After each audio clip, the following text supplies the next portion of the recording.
Salutations, Legion of Doom. Welcome to Podcast of Storm, where social awkward outcasts, crazy weirdos, and all around nerds convene to talk and debate all things pop culture. With me, as always, is my co-host, the nerdy occultist, aka the authenticator, Dalton L. Mortimer.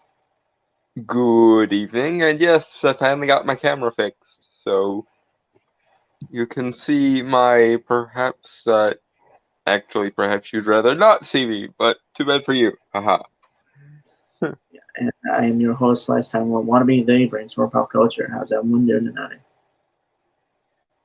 I am doing okay. This week was ludicrously uneventful and boring, mostly. Yeah. So we are okay. So got a few things tonight. First off, we're gonna play a little catch up with something we were trying to do like about 2 weeks ago, but Yeah. we're not able to. And then we'll finish the movie Bob thing. Yeah. And then on to new business. Yeah. I do also want to thank Chrononaut for giving us the archive version of this article that we were not able to actually get to.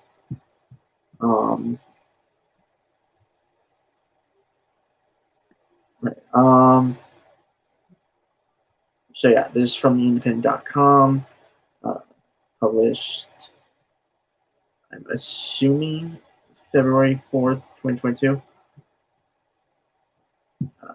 Conservative pastor holds witchcraft, book burning event targeting Harry Potter and Twilight. It's written by Josh Marcus of The Independent, obviously. And yeah.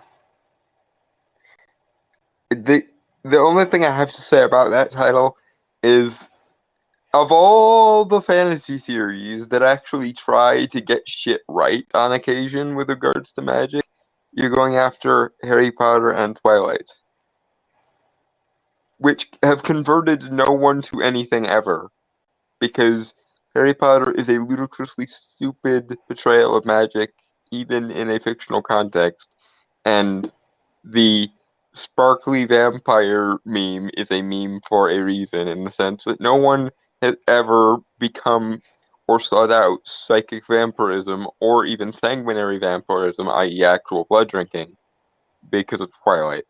The vampire craze that Twilight spawned, maybe, if you had a point, because like I know some people did actually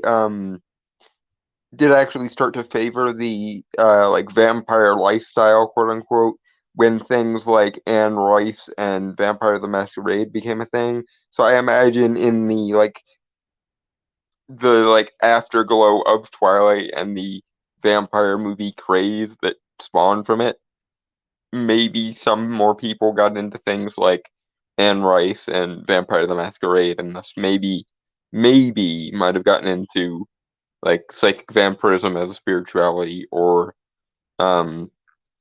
sanguinary vampirism as a lifestyle. But Twilight itself, no, I kind of doubt it. No, I'm taking up my line of no one has ever. So there. Right. Okay. Yeah. Subheader is book burning comes as school districts around the country ban various titles. I mean, they're not good books, so I don't really. Yeah, they're not good per se. I don't think banning them is the right thing. Yeah, I still maintain. Yeah, I still maintain my hardline stance of no censor, no ban, and I guess I'll have to throw in another B on this one. No censor, no ban, and no burn, Yeah. basically, because that's that is my personal definition of evil. When you are so hard up on your own personal morality that you literally can't see anything that defies your morality as worthy of being recorded for posterity, then you are evil, basically.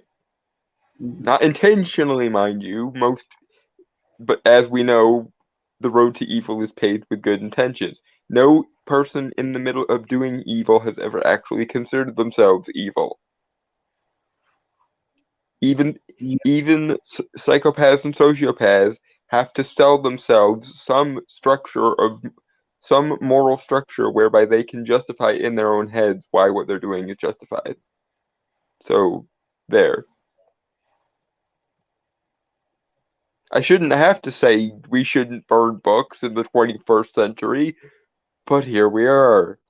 Because one group of moral authoritarians, only problem with another group of moral authoritarians is they're not the same kind of moral authoritarianism. My stance is let's just get rid of all of the moral authoritarianism. So we can tell the evangelical tradcons with their family values to shove it, and we can tell the Frankfurt School critical theorists with their social justice to shove it. A world with neither of these would be a good world, in my opinion. But unfortunately, we wind up in a world where it seems like both of them are going to try to play the victim so as to gain the moral whip hand, and then the individualists, the liberals, the libertarians, both large and small L, the populists, and the humanists are gonna just be off in the corner going, "What the fuck are you guys doing, you morons?" Right. Shall we? Moving on. As debates around book banning and critical race theory rage around the country, a Tennessee pastor has encouraged his congregation to go after a different set of titles, burning works from the Harry Potter and Twilight series, as well as other supposed occult materials. Okay, that's completely stupid. Again, it, even though I would be more mad if this person were more competent, because that would mean actually burning worthwhile shit, like you know, Jake Stratton Kent, um, Asimov Mason, like S. Connolly, like if this guy actually was confident at what he was going for and actually started burning, you know, left hand path or left hand path adjacent, and I'm using that in the informal context, so Foolish Fish and Justin Sledge don't need to get upset with me for misusing a tantric term. I'm not using it in the tantric sense. I'm using it in the informal sense.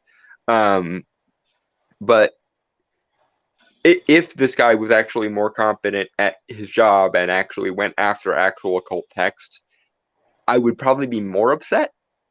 But at the same time, there's a part of me that feels insulted that he's grouping together Harry Potter and Twilight with at least occult adjacent shit like New Age shit and tarot cards.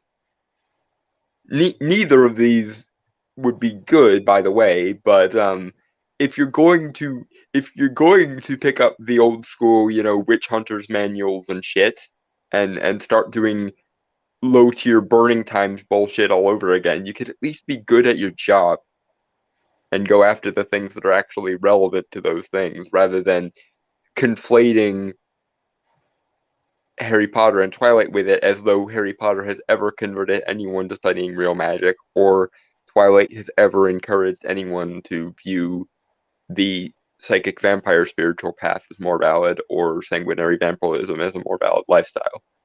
Moving on. Right. Okay.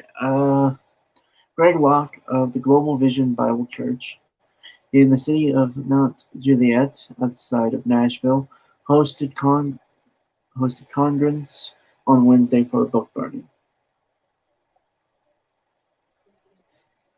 I want to know.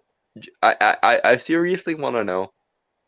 how fucked in the head do you have to be before you burning books seemed like a good thing to do to you? Because the the thing of it is, if I was a member of any ideology and that ideology involved burning books, I would immediately stop myself and go, hang on, I need to look at this from a different perspective because any ideology that involves burning books, even books that I vehemently disagree with, um, is probably not the goodies. It it it should bring to mind the old Mitchell and Webb skit of like, are we the baddies? Say the Nazis to themselves. Yes, yes, you are. If you're burning books, then you are by definition the bad guys. I Like, remember that. yeah, it's one thing to simply not want to buy them, or not want to read them, or not want to engage with them. Sure, you can boycott Harry Potter and Twilight all you like. You can boycott New Agey shit all the while you like.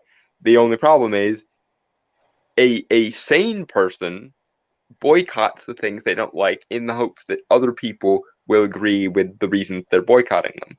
But the problem is, if the reasons you're boycotting something make no fucking sense and are moralistically hysterical, then people who want to buy those things are going to continue buying those things because they serve a purpose or offer value to their consumers, as is as is the case. And that's why, unless you are actually in the right, boycotts don't work, because um, if the reasons that you are boycotting something are rarefied and moralistic and prudish, then the masses are just going to go, yeah, sure, you don't have to buy them, you crazy kook, but I still like them, so fuck off. But that's the thing. Moral authoritarians usually try to start with something like a boycott, and then when it doesn't work, it devolves into book burning. Because it's not enough that I shouldn't have to buy or listen to or read these. It it's that they continue to exist at all that bothers them. And it at that point, like I said, you should be looking at yourself in the mirror going, am I the bad guy? Yes. If you're burning books, then you are by definition the bad guy. Fuck off. Moving on. Yeah, give me a second. I think it's pretty hard there. Yeah. Bless you, by the way. Oh, I think I loosened my jaw actually on that. You must have really fucking needed to sneeze there. Yeah. Okay. All right. Ahead of the event, he encouraged them to bring their copies of the wildly popular fantasy books, as well as tarot cards, Ouija boards, healing crystals, idol statues, spell books, and everything else tied to the occult. Okay, question though. You literally called for the destruction of healing crystals, which I agree, healing crystals are mostly woo-woo bullshit, but they're explicitly there for healing purposes. I once again must ask the question, do you really think that you're the good guys if you're destroying an artifact specifically designed to heal people? However erroneously, then you're probably the bad guys.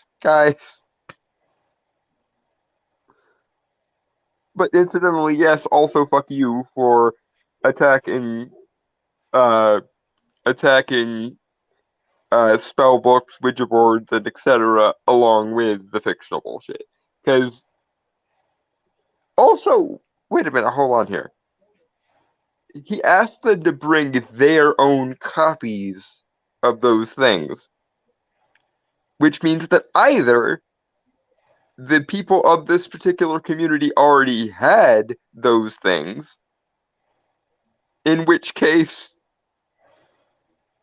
you might want to clean your own house, Christians, before you're judging everyone else, because it implies that your own congregation, their pastor, had these things, and if your congregation is seeking alternative spiritualities or alternative metaphysics, to deal with spiritual problems, then that implies that you weren't doing an adequate enough job as a pastor.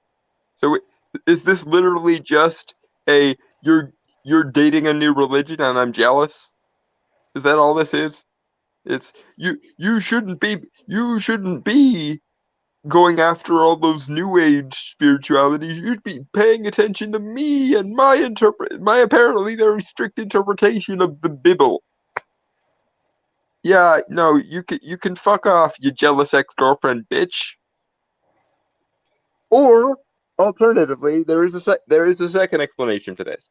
Either the people in this congregation already was expected to have those, in which case the pastor is not fulfilling his role as a spiritual guide to these people, which is a reflection more on you than on the people who have these things, sir. Or they had to physically go out and buy them specifically just to burn them, which winds up sending money towards the things you don't like. So in order to make this symbolic gesture of burning shit, you either had to know that your congregation already had those things, in which case you're not doing your job right, pastor, or you had to instruct your congregation to go out and buy those things so that they could be burnt, in which case you're giving money over to the people you don't like. So you fail on every single level here. You fail on a philosophical level because it's fucktarded to begin with. You fail on a religious level because you're apparently not serving your congregation effectively enough. You fail, and you're encouraging the acquisition of these objects. You fail on a financial level because you're supposed to be trying to boycott these things, and yet you're giving them money. And you fail on a PR level because you're actually burning books and somehow manage to think that you're the good guy. You are, in every sense of the word, a pan-dimensional failure at your job, sir. Moving on.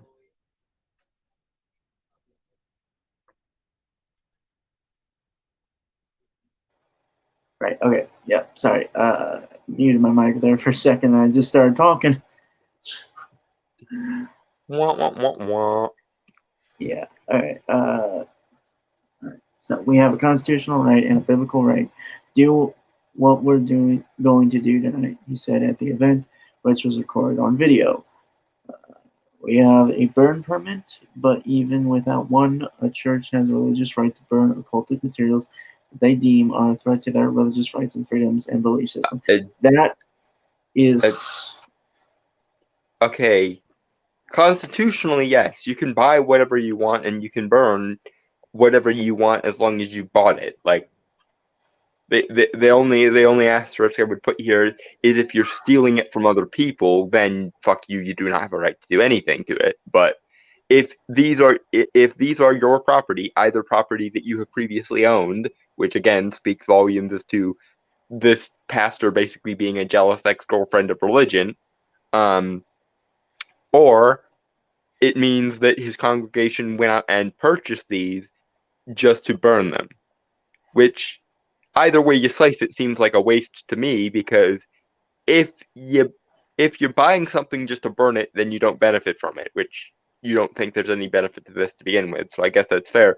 But if you're buying something just to burn it, then that means you've lined the pockets of the people you don't like. So congratulations, your protest has basically failed. As far as biblical rights go, I don't think rights are ever discussed within the context of the Bible, because rights are actually, like, on a historical level, a fairly recent, like, philosophical innovation. They didn't rights weren't really a discussion amongst people until like the latter part of the Middle Ages into the Enlightenment. So like there was some discussion of like the rights of like nobles and courtiers in like the what were called mirrors for princes, like Machiavelli's The Prince and Balthazar Castiglione's Book of the Courtier. And then of course it was universalized out into the rights of citizens in general with things like the Magna Carta, and so on and so forth, and then eventually into Thomas Paine's Common Sense and Voltaire's works and so on and so forth. But rights in terms of like the universal applicable human rights were not discussed in the freaking Bronze Age Middle East where the Bible was written. So I'm not sure. Maybe I'm just nitpicking the hell out of this, but I'm not really sure what you refer to as a biblical right is. You have biblical edicts where your God tells you to do things and then you presumably do them, even though 99.9% of Christians have some edicts that they just outright ignore, like for example wearing mixed fabrics or eating shellfish, which you're apparently not allowed to do according to the Bible. Some versions also you weren't eating pork either. So yeah, so like even if you are the most like religiously devout congregation in the history of the modern world, I imagine most of the people in this congregation, unless they're allergic or something, eat shellfish, and I would be fucking amazed if they didn't wear mixed fabrics. So no, finish your point. I was going to read the comments. Yeah. So yeah, you have biblical demands that are imposed upon you, biblical edicts that your God decrees X and you must do X, some of which you ignore because people's comfort and happiness is more important than their religion in a lot of people's minds. Which, to be fair, is a perfectly healthy attitude as far as I'm concerned. But yeah, you have biblical edicts that you have to adhere to, but I don't think you could meaningfully say you have biblical rights to do anything because rights never really were discussed in the Bible. Right, just okay. These are the things you must adhere to. Anyway, go ahead. Yeah. So hey, Dragon Troll, you're good. Not being late, that's totally fine. We were actually kind of late ourselves due to off-screen stuff. Yeah. Did they just say they have the right to burn? What offends them? The opposite side, that seems like a slippery slope. Was the right to burn who we find offensive? Well, it's fuck the slippery slope. It's not okay to begin with. Like, it fails as a starting premise, in my opinion. Well, he says the opposite side, which I assume is implied. Like, yeah, the obvious side is that burning books, period, is bad. But I guess I nitpicked you there. Sorry, Dragon Turtle. It's just, yeah, I dislike when people attack premises by extrapolating implications of those premises, especially when the premises themselves already fail. It's like, no, it's not wrong because of some far-flung consequences that might happen in the future. It's wrong inherently because it's not logically consistent or coherent. Period. It fails.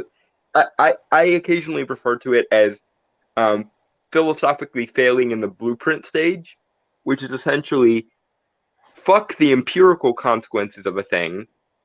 You haven't even successfully managed to create a logically consistent or coherent position to begin with. You've failed in the blueprint stage. We don't even need to get into the empirical question of is this a good or bad thing based on its consequences, because it already fails logically. Right. I just wrote some stuff here. Comfort over religious ethic sounds a lot like comfort over principle and morality. I don't think that's a very healthy thing to do. If you omit them because you don't like them, don't think them right/valid, then that is one thing, but just ignoring them, I don't know. I was just pointing out something less obvious with attacking the implications earlier. Mm-hmm. Overall, I think we're all in agreement that it's stupid to burn books, even if they're really shitty books like Harry Potter or Twilight. Oh well, even if let's change up the parameters a little bit. Let's say, for the sake of argument, that you were burning like Mein Kampf the doctrines of fascism and fucking Joseph Stalin's bibliography, I would still be sitting here saying it was remarkably stupid to do that and remarkably evil to do that, because even ideas that I think are wrong should still exist. Right. If for no other reason than to be recorded for posterity, in the sense of these are things we used to believe, we know better now. Okay, that's what I meant. Yeah.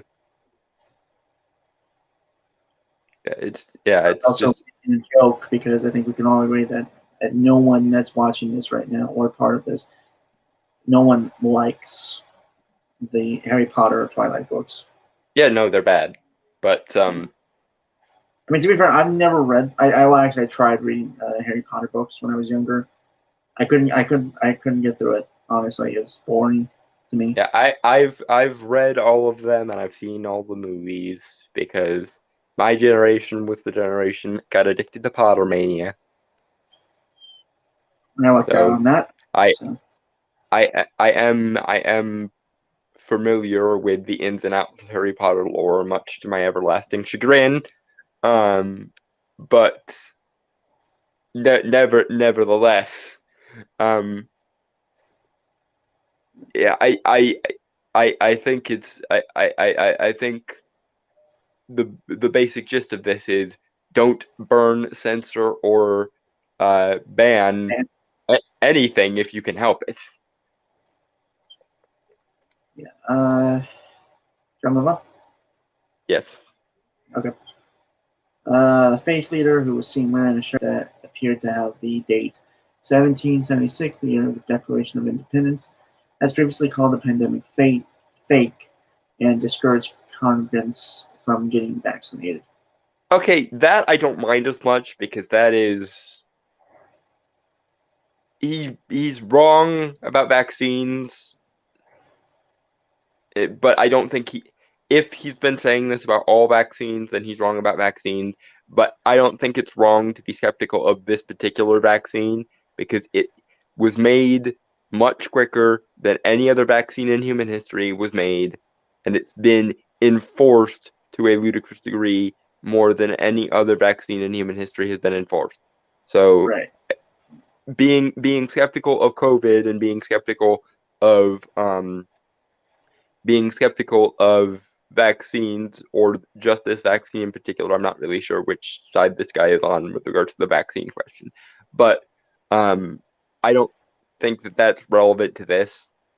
Yeah. Like someone can be correct in certain ways and wrong in other ways. So I prefer to focus on the shit that he's actually getting wrong. Though incidentally, the founding fathers were products of the Enlightenment and therefore were pluralistic deists. So this whole America was founded as a Christian nation was not true. It was founded as a Christian majority nation, but it's explicitly run and founded on the principles of the Enlightenment, vis-a-vis Thomas Paine, Thomas Jefferson, Benjamin Franklin, and the like. So I I always find it funny when uber religious trad cons try to use the founding fathers as though the founding fathers would be on their side, considering that Thomas Paine's criticisms of religion were some of the most vicious and succinct of the day when he wrote them. So you might be surprised at how liberal and based the founding fathers were in relation to your religion, sir. Sorry. Dragon Turtle. Forget burning Harry Potter. Just give Chrono the IP for a week. I feel like there's a joke in there that I'm missing. Chrono is constantly working on this really long, convoluted, contrived Harry Potter fan fiction. Um, Oh.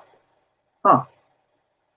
yeah, and he regularly subjects me, Dragon Turtle, and Grim to it. So, um, yeah, that's that particular joke. Though honestly, if there's one good thing to come out of all this moral fervor, it's that Harry Potter might finally fucking die. Because like the only like the vast majority of the fan base of Harry Potter were um sort of left leaning or left adjacent leaning hipsters who are the I love the science sort of nerds.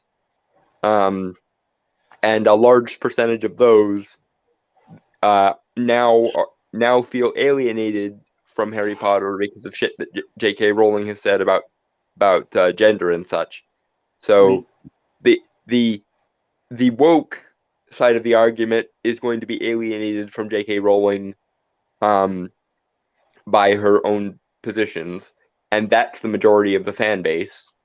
The anti-woke side of the aisle never really liked Harry Potter to begin with, and J.K. Rowling is still far more woke than they would like. And the casual normies, I think, largely grew out of Harry Potter or a love of Harry Potter a long ass time ago. So it wouldn't surprise me if next week when um, Secrets of Dumbledore makes its domestic debut, if it actually comes in below Sonic the Hedgehog's 2 second weekend.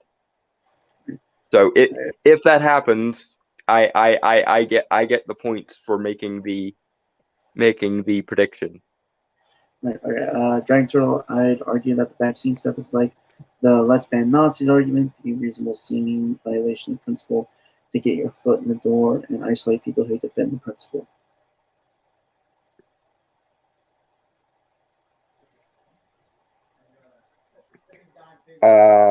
Read that again. I'm not sure I grasped what he was saying. All right. I'd argue that the vaccine stuff is like the let's ban Nazis argument, the reasonable seeming violation of principle to get your foot in the door and isolate people who defend the principle.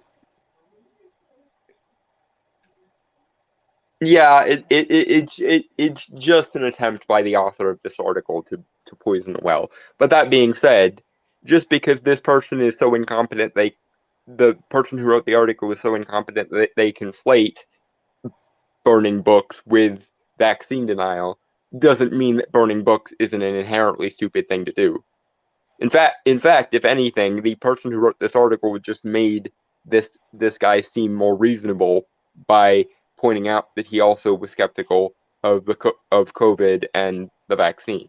So, unfortunately, in an attempt to morally guffaw at him and say, "Look how awful he is," the author of this article may have actually made him seem more reasonable. But nevertheless, vaccine or no freaking vaccine, COVID or no COVID denial,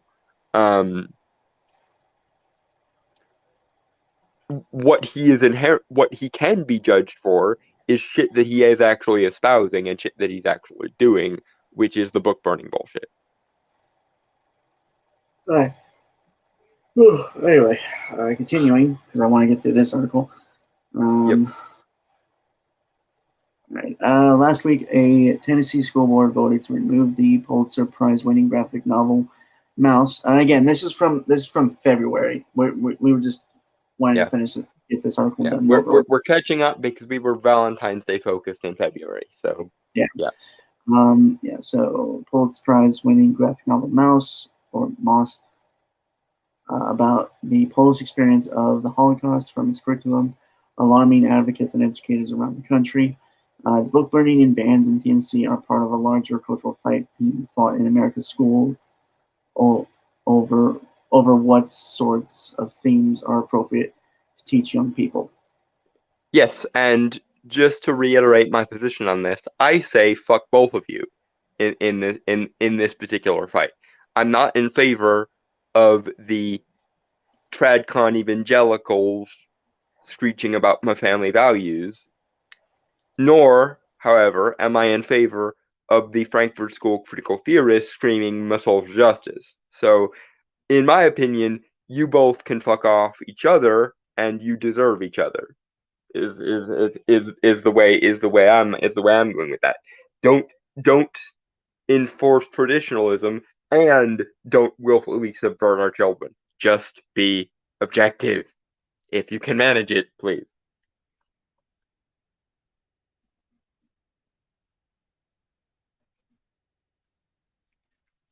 Moving forward.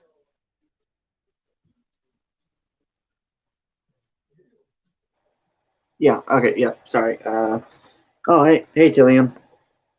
Now it's an incredible book to read. Good to see you too, man. I'm full disclosure. Never read Mouse. Heard about it. Haven't checked it out yet. Probably should. I probably actually could go to my local library and maybe check it out to read it. I think I read it once a long time ago. I I understood why it was well liked. Um, I understood why it was well liked, and it does deserve its reputation, but it certainly wasn't my cup of tea. That being said, I'm in favor of comics being treated more like literature just as a general principle. So anything that lets comics be treated more like literature get to the thumbs up for me. Oh yeah, I've actually considered becoming a teacher. Granted, I would probably have to work my ass off to do so, but preferably an English teacher so I could be able to set up uh, lessons revolving around certain graphic novels. Not I doing don't know much. how it works. I don't know how it works in your state, but apparently in my state, my mom looked this up. Apparently, in order to become a substitute teacher, all you have to do is have a bachelor's degree in any subject.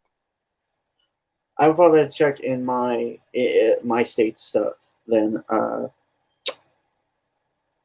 Granted, that's probably a little bit away. That is something. I'm not guaranteed I would do it just because I don't. The work thing would be kind of a bit. It's a career I've thought about having. Anyway, conservative states across the country have been leading widespread efforts to limit the teaching of and reading about themes like racism, LGBT plus identities, and the Holocaust. No, they haven't. Well, okay, the Holocaust one maybe because the people who banned Mouse were hyper traditionalist family values types. And to reiterate once again, those people can get fucked too, as far as I'm concerned. But it's not learning about racism that people are objecting to. It's learning about racism through a particular ideological lens and learning about LGBT issues through a particular ideological lens. That is the issue. Just like people weren't getting angry back in the day about teaching the origins of human beings or teaching the origins of the world. They were angry back in the day about creationism being shoved down kids' throats. And just like back then, my standard is how about just don't ideologically corrupt children at all with any ideology? Just be objective and pluralistic if you need to. Like if we must have philosophical and ideological discussions with children, you should give these children as objective and as multiple perspectives as possible. Don't weight one side or any other side of the issue. Just present the various sides of the issue and let the kids engage in a little bit of critical thinking by figuring shit out for themselves. Because they're going to need to do that at some point anyway. And we're supposed to be teaching kids how to think, not what to think, or what frameworks to think in. Ah, moving on.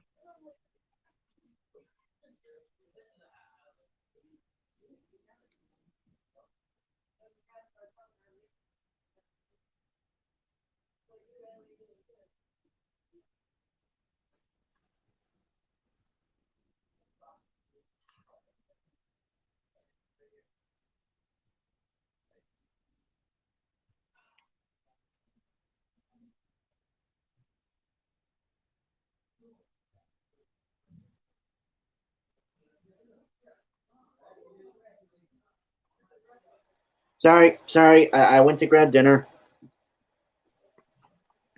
Uh huh. Uh, yeah. My grand. So for those like don't know, because I told Dawn this before stream, my grandfather made burgers, like grilled them because it was a nice day out, and yeah, like they're really good. So like I was itching to grab them. I needed to wait for a moment where I didn't need to speak. So um right, okay, Dragon Troll. I'll read this and then we'll continue on. Dragon Troll, don't forget angry over teaching kids anything about sex, sexuality, sexual orientation before puberty. Those people should be arrested or something. Yes. To be fair, you shouldn't be teaching kids about sexuality anywhere other than a sexual education course, which they shouldn't have until middle school when most of them are already in puberty, if you please. Mm-hmm. That being said, I don't have a problem if some teacher wants to show their class Paranorman, just like I wouldn't have a problem with them showing kids any of the classic Disney movies. Because if simply acknowledging that a certain kind of person exists is some kind of indoctrination towards it, then we're all fucked because every single classic Disney movie ends with a male female kiss.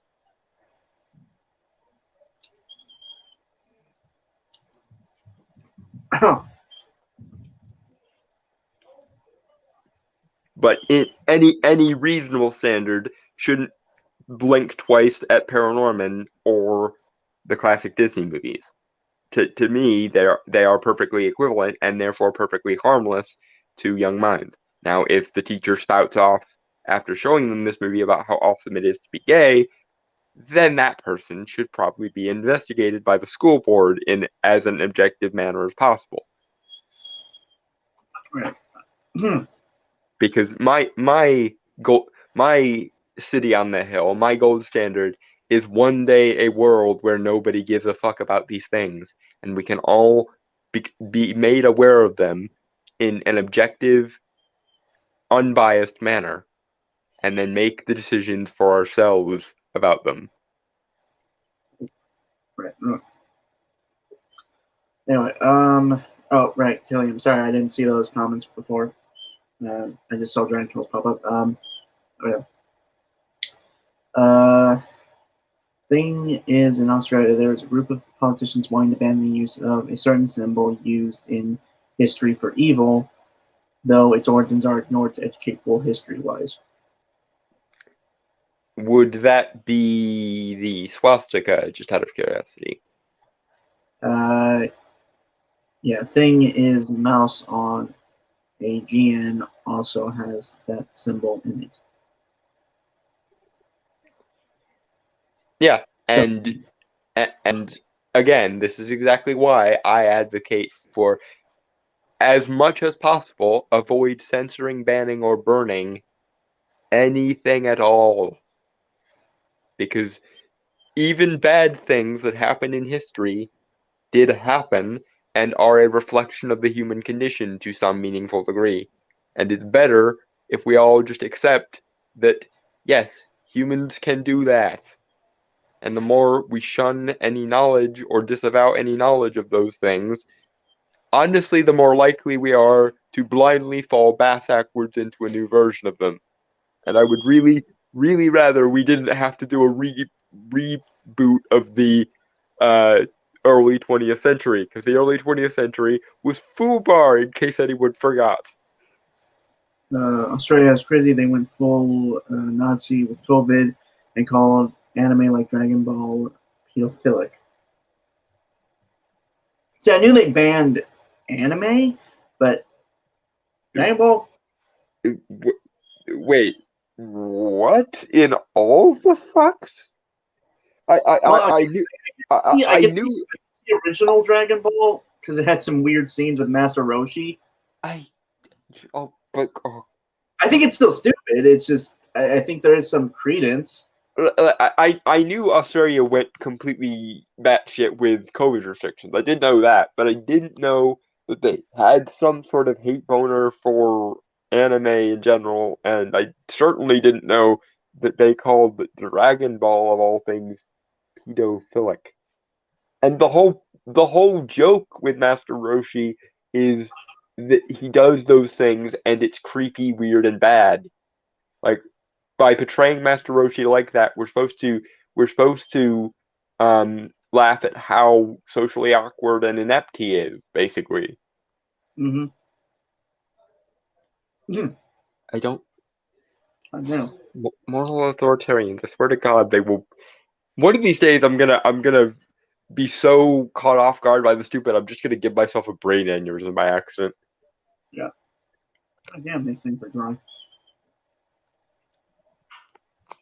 Yeah. Sorry. Anyway, let's move back to the article so we can get through Yeah. it. And just to be clear, from this point on, we're going to address comments at the beginning, in the middle of, and at the end of the article, so that we can actually move through things quicker. Yeah. So if we don't read your comment right away, Yeah, we will. we'll get to it at the next appointed section, which is either going to be at the beginning of the next article, the middle of the article, or at the end of the article. Yeah. Um, 100 titles have been yanked from the shelves in Texas, where lawmakers have compiled a list of nearly 1,000 books that might make students feel discomfort, guilt, anguish, or any other form of psychological distress because of their race or sex, including many works by authors of color like Ta-Nehisi Coates. Well, Ta-Nehisi Coates, it is not. He's a terrible author who can't write with. I have not read any of his work, but from what I've gathered, it's not good. Yeah, okay, and the thing with Ta-Nehisi Coates is he literally can't write outside of his framework to save his goddamn life. But that being said, I still am of the position: avoid censoring, banning, or burning anything if you could feasibly avoid it, because this is the the problem is, way back in ye olden days of anti-social justice, the like standard thing that everyone mocked social justice for was oh, you need a trigger warning for this, that, and the other. That's so hypersensitive. That's so silly. And yet now, instead of the correct position, which is nobody should require a trigger warning for those kind of things, we appear to have evolved. Appear to have devolved in the other direction, where the SJWs are asking for a trigger warning about anything that violates social justice, and the Family Values Brigade are asking for a trigger warning against anything that violates family values.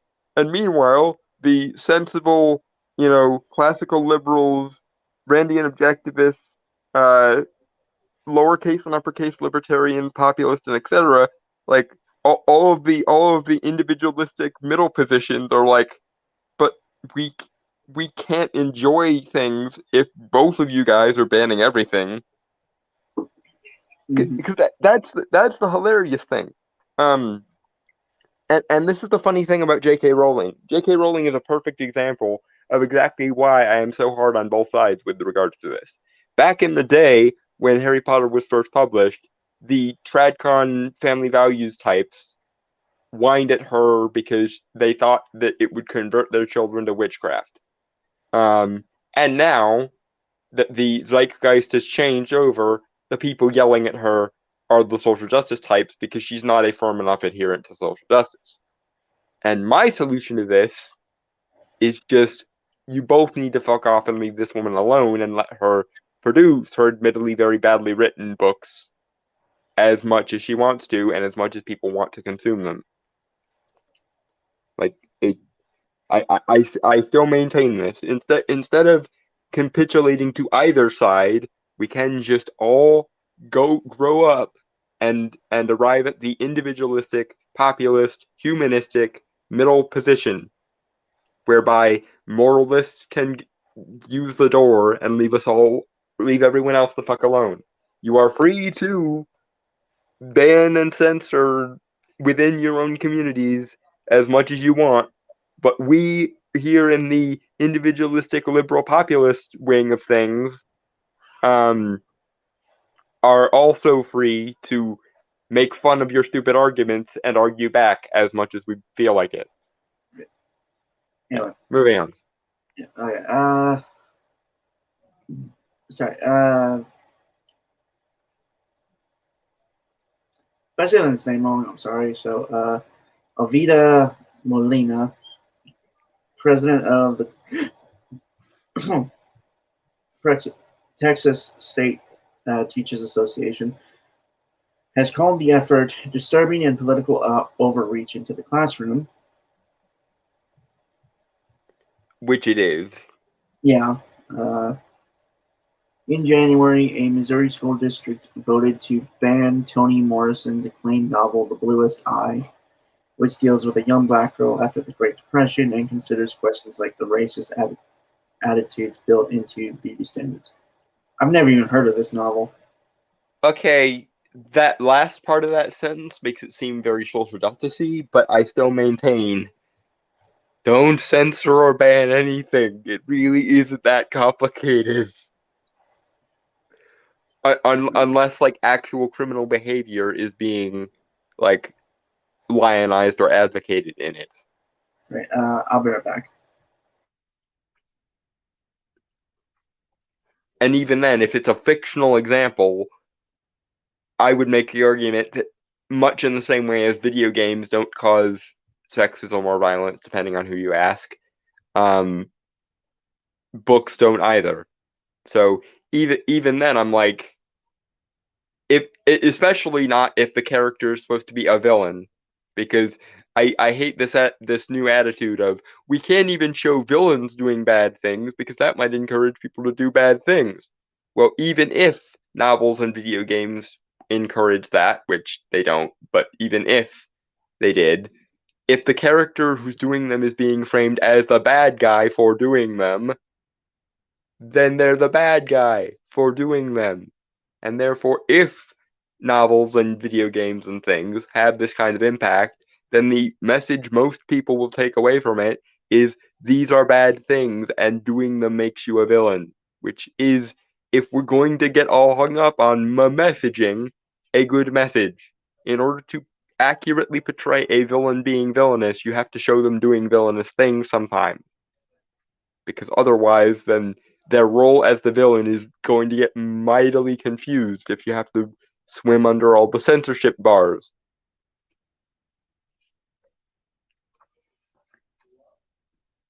Moving on.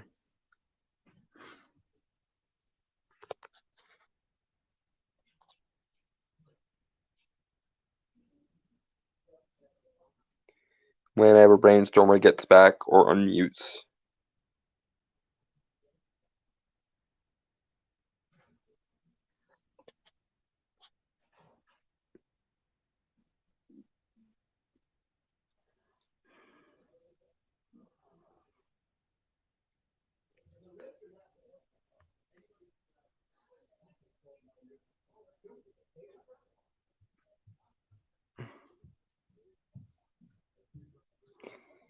I agree with you. I agree with you, Dragon Turtle. That probably is either going to be or has been someone's defense somewhere, and it it should be laughed out of court in the same way that The Devil Made Me Do It is laughed out of court. But in this day and age, who knows?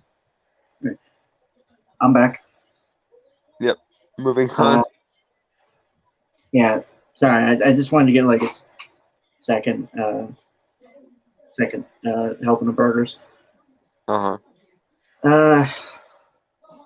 Right. Morrison, before passing in 2019, once wrote that the banning of books, such as When Censors Sought to Pull Huckleberry Finn by Mark Twain for its period reflective use of the N word, the purest and yet elementary kind of censorship designed to appease adults rather than educate children. That is a sensible position. Yes, don't censor or ban anything. Certainly not classical literature, please. Right. I don't really have anything to say to that. Like, I agree. Yeah. Yeah, like what bothers me is not that there are no sane people, because there appear to be some in these meetings. It's the fact that when the sane person says the sane thing, they get laughed at, whereas when the crazy people say crazy shit, They're believed somehow. Moving on, though. Yeah, at least 36 states have introduced or passed legislation that seeks to regulate the teaching of perceived critical race theory, a term that's largely shed its original meaning and come to be associated with anything touching questions of racism and identity in ways that make people uncomfortable.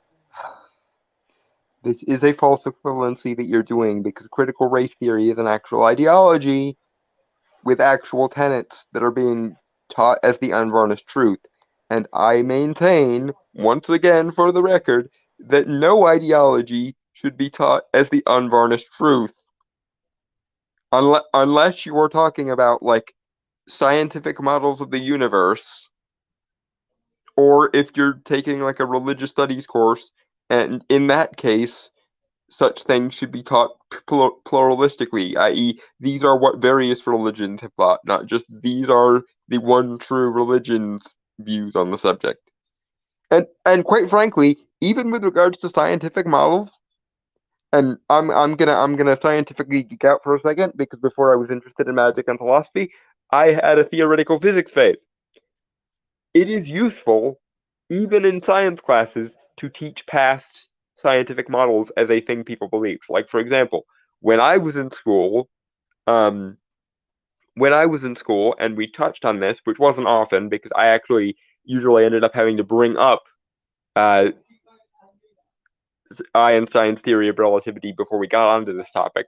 And yes, I was that kind of know-it-all kid. Don't judge me.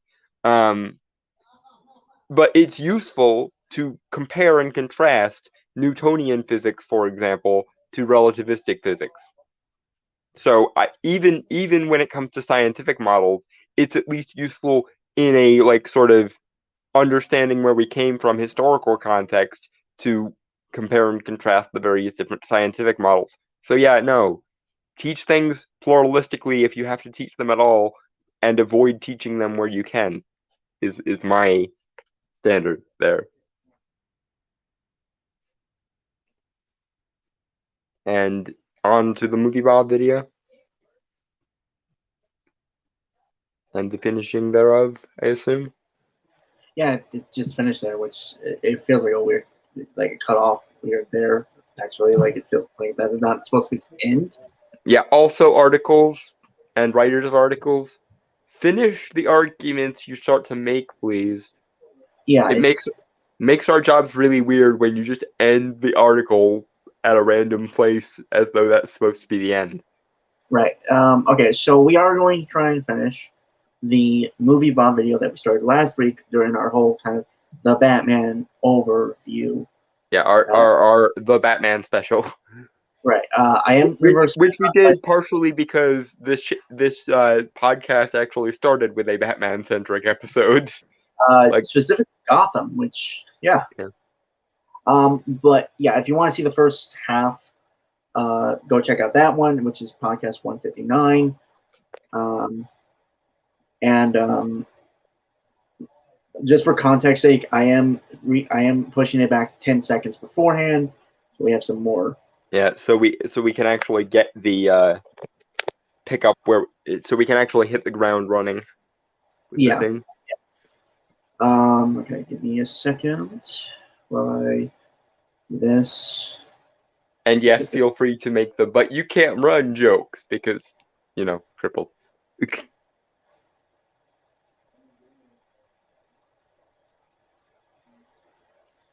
Right, okay. Yeah, so this is the new big picture, the anti-Batman movie.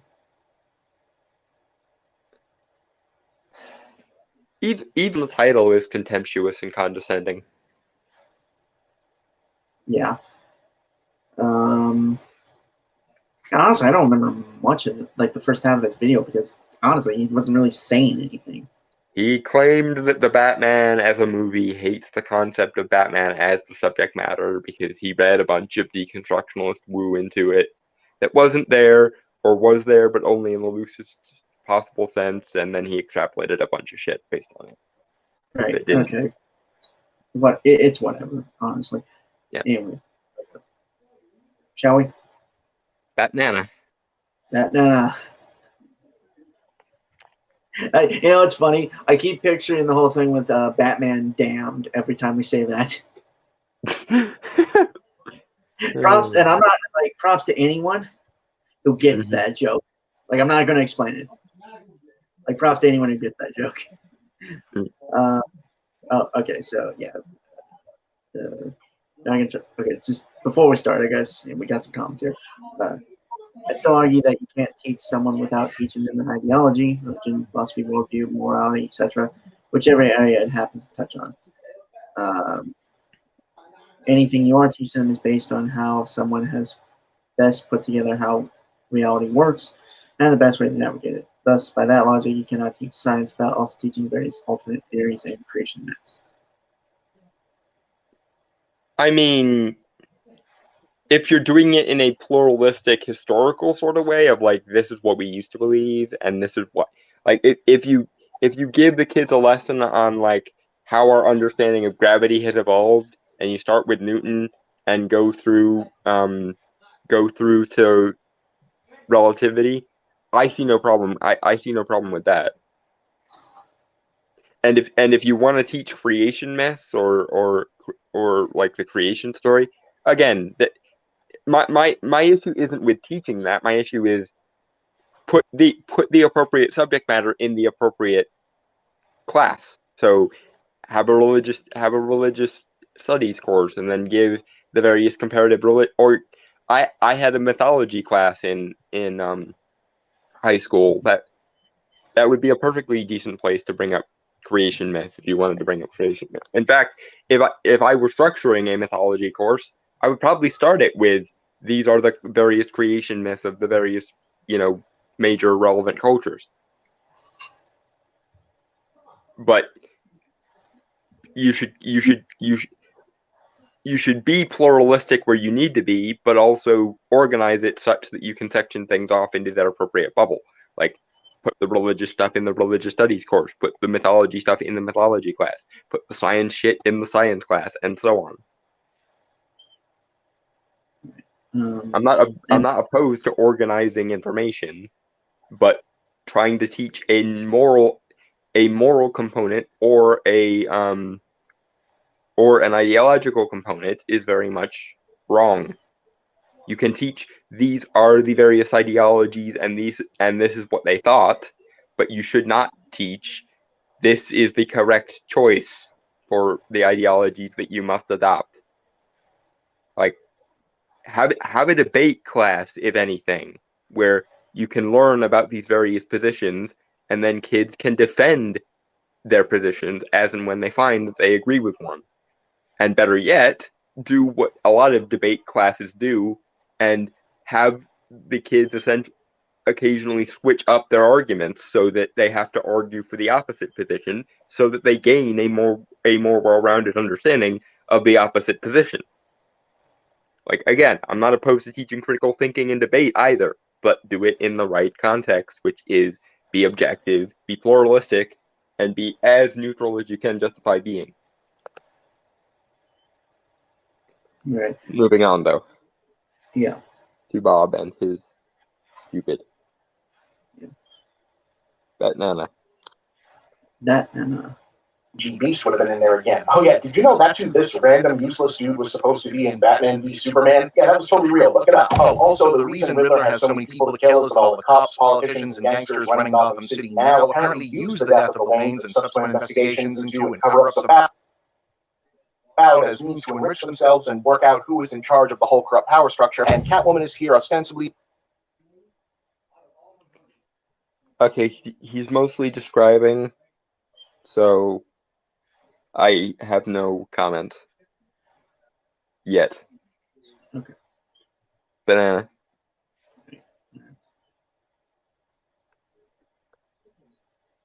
Batman. Because her roommate went missing, but really because John Turturro is her secret father, because that's also a plot point from Long Halloween, but mostly because if she wasn't here, this would have like the least women present in terms of total screen time of like any Batman movie ever. Seriously, Sam Peckinpah would be going, God damn, y'all need to get some bras in here. But here's the thing, a lot of this is sort of moderately edgy and subversive of expectations. Okay, Bob. you were doing so well just neutrally describing shit.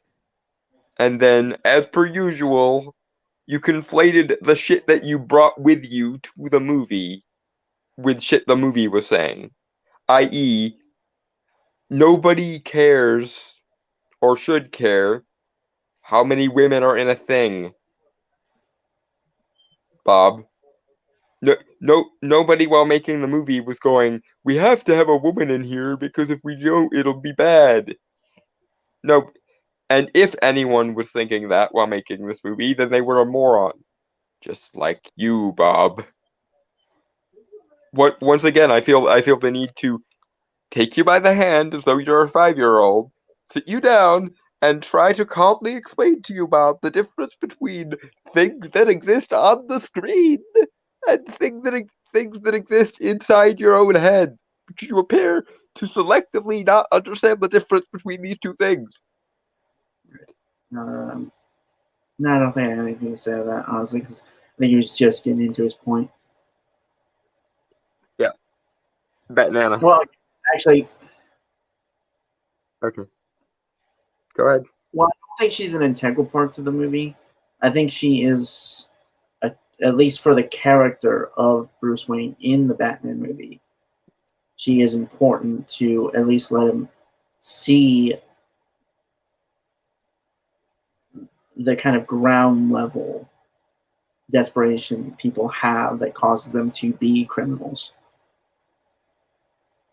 Mm-hmm. It's also worth noting that obviously they're setting up a love interest or villain. So she's mostly here so we don't have to wait another whole movie to get Catwoman again. Yeah.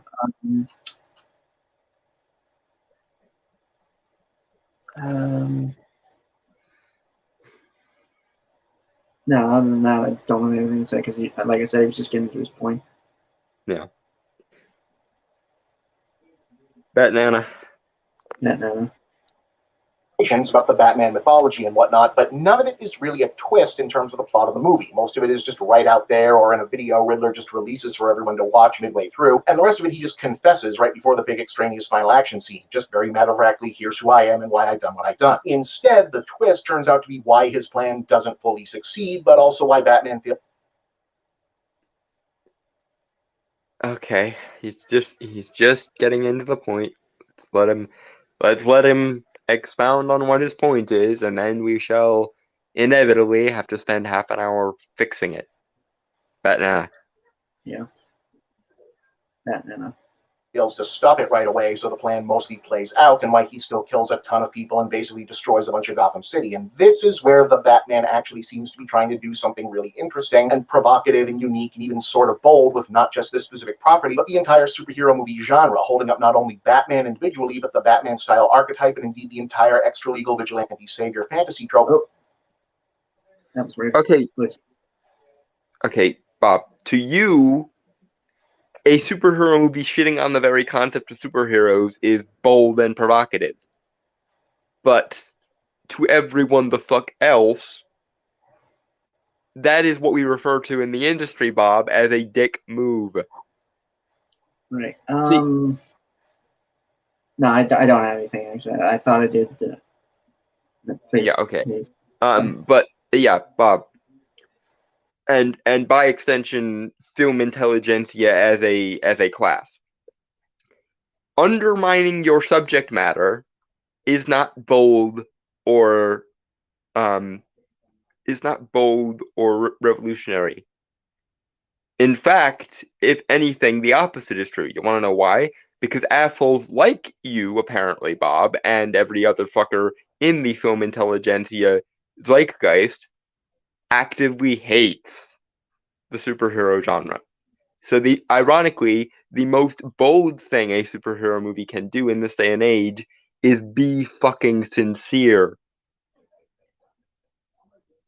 But because it's considered the intellectually honest position to be nihilistic, cynical, and black-pilled about every fucking thing under the sun, you don't consider a movie intellectually worthwhile until it undermines its own premise somehow.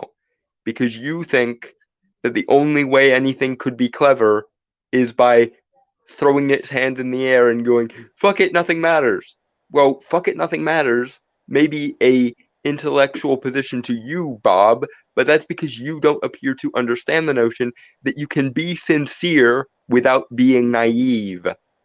You can be honest without being childish. Right. can Okay. ca- No, you can care about your own. You can care about the internal worth of your own world without coming off as a Boy Scout. right. Okay. I just got the point what I wanted to make, because what he said earlier was like, it's not trying to be anything different. Like, it actually has respect for the source material, unlike a lot of adaptations. Yes. Granted, it does do its own thing, I think, comparative to like other Batman media. Yeah, it's in the same way that Todd Phillips' Joker was a what if we did a Scorsese movie within the superhero genre? This version of the Batman is what if we did David Fincher or noir in the context of the superhero genre? Right. Yeah, and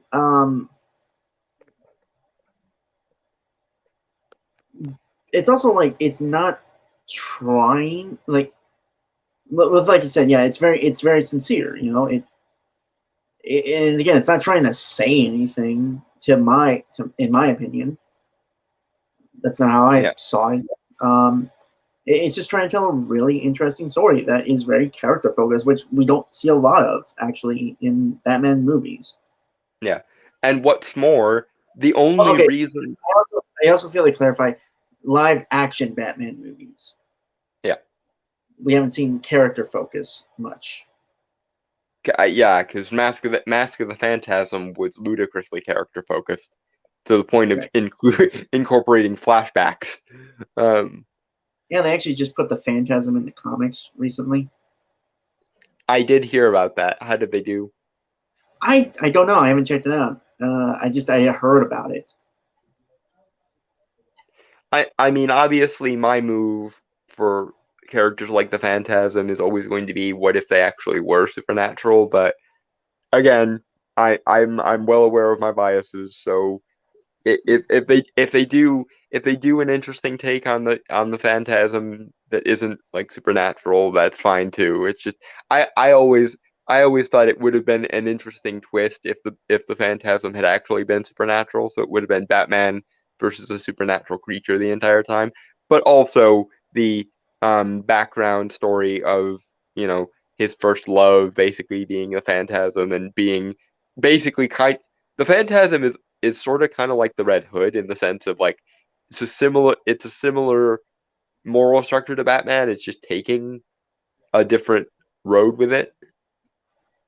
Yeah, the truest form of vengeance, really. Yeah, kind of with the Batman here. So. So yeah, the Phantasm is basically the Red Hood from DC and Mysterio for Marvel, but if they were the same character.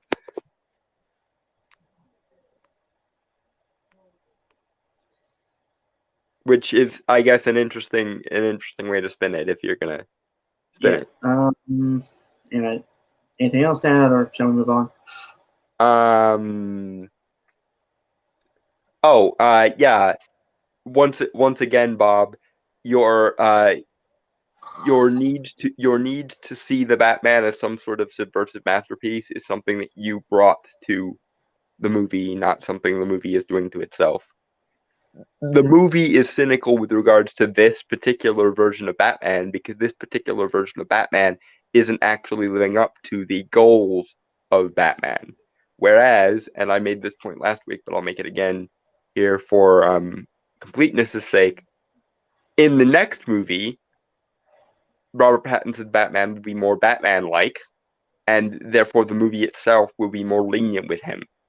And you probably will sit here and be confused because you brought all this deconstructionalist woo into the mix that wasn't fucking there, and you'll be more confused when last time I liked the Batman because it wasn't in favor of the Batman. But this time, this Batman movie seems like it's more in favor of the Batman. Did Matt Reeves lose his thematic point in the interim between the two movies? Yeah, no, Bob.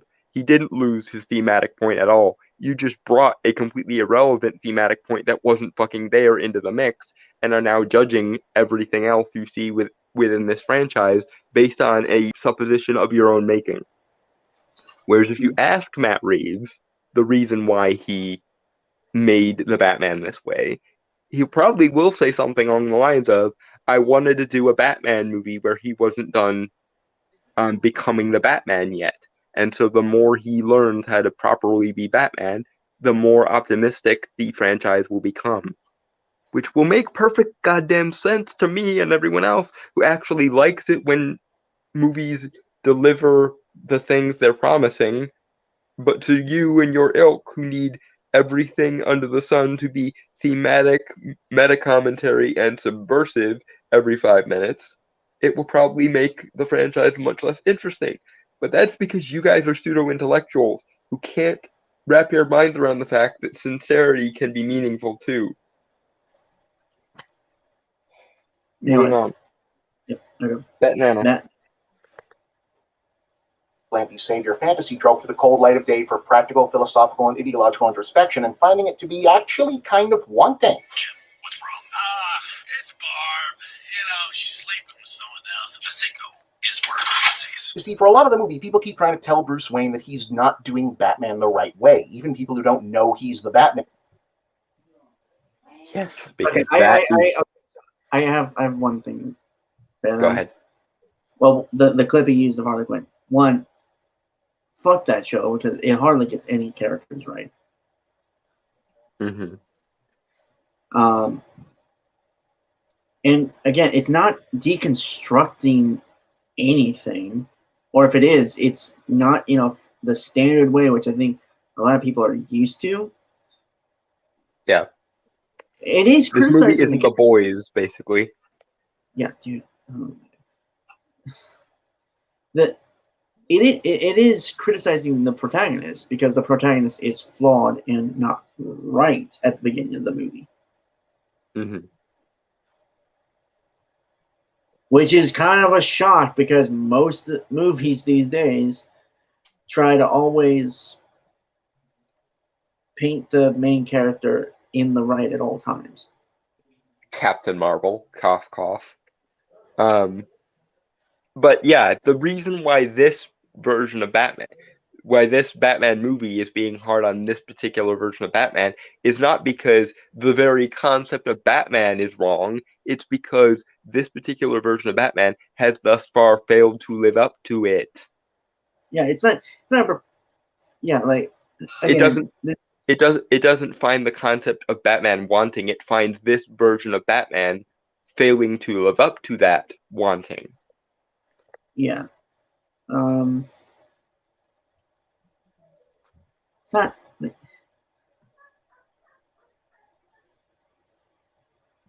No, I thought I had some. Nope. Brain is empty right now. Yeah, I think your brain like deliberately tries to suppress Movie Bob. Like it every time we do this, like halfway through, your brain just dubs all Movie Bob because it's like I fucking can't understand this. Dump it. It's funny. Batman though. Can you really blame me though? And also, yeah, that. No.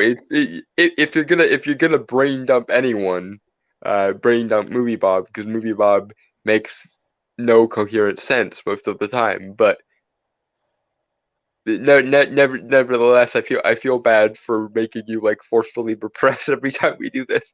Anyway, Batman. Right, yeah, that. Man, or the other way around. Alfred tells him he needs to not be just the I'm vengeance guy. The new progressive mayor tells him Bruce should be a philanthropist like his family used to be. Catwoman explicitly calls out Gotham's elite for not just being corrupt, but blinded by white privilege and makes sure to include Bruce Wayne among that list. And even he isn't sure he's actually making a difference, being basically a consulting detective who helps the police and also beats the Okay, but Dom, before you do, because I know you're gonna say some shit. Please go ahead. Yeah, my brain stormed out. Dragon Turtle. Yeah. Stormed out of the room, going "Fuck you guys! I'm going home." Yeah. But what I was gonna say is like the criticisms. Like, okay, here's the thing. I think Movie Bob is looking at this very wrong, which is very evident and obvious. Those arguments are in the world of this movie. I think Movie Bob is extrapolating it to the outside, movie itself. not to outside things. Yeah. Yeah, basically what you said, but I need to voice it myself. Yeah. Okay. Go ahead. Like, again, Bruce is flawed. That is apparent, very apparent from like his opening monologue to the movie.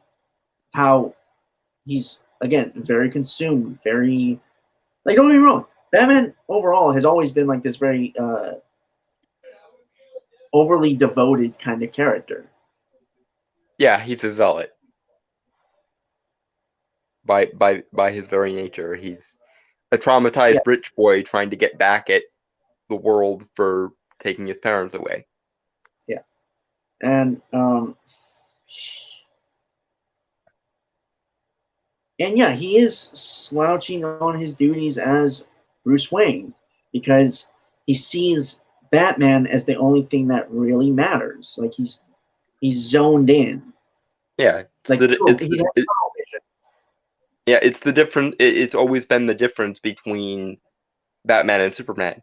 In Clark Kent's case, Superman is the mask. Superman is the identity he puts on to meet the public. But in Batman's case, Batman is actually kind of handicapped by the fact that he has to lug around Bruce Wayne. If Batman had his druthers, he would fake his own death as Bruce Wayne so that he could be Batman all the time. But he has to constantly lug around Bruce Wayne because he needs money in order to sustain his lifestyle, and Bruce Wayne can get money easier than Batman can. Right. Okay. Dragon Turtle asked this, and I was also going to bring it up. Yes, Selena Kyle did say white privilege. It's a very stupid line that makes your eye roll, but honestly it's very much service, if anything. Yeah, it's just one line, and the movie doesn't dwell on it very long.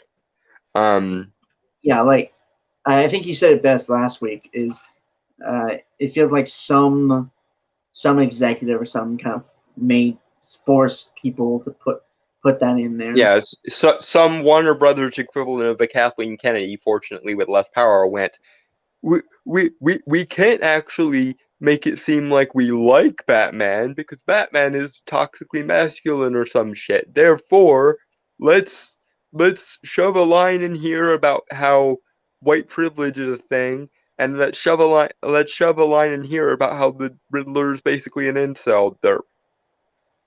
And Matt Reeves was like, okay, I guess I can work that in somewhere. It's not really going to change what I had in mind for the movie anyway. Right.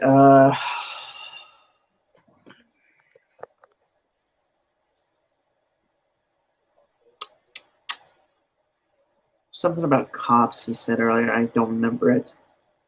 Hold on. I'm going to replay a bit of it just because, again, I don't. Your brain is rejecting the movie Bob treatment. It's not even that. But I mean, it is kind of that. It's not just that. It's the guy talks really fast, and because he thinks it makes him sound smarter. There's only one person who talks fast enough that I consider intelligent. There's only one person that talks fast that I would consider intelligent, which is that guy, who was able to speak super fast, that had a world record for being the world's fastest speaker.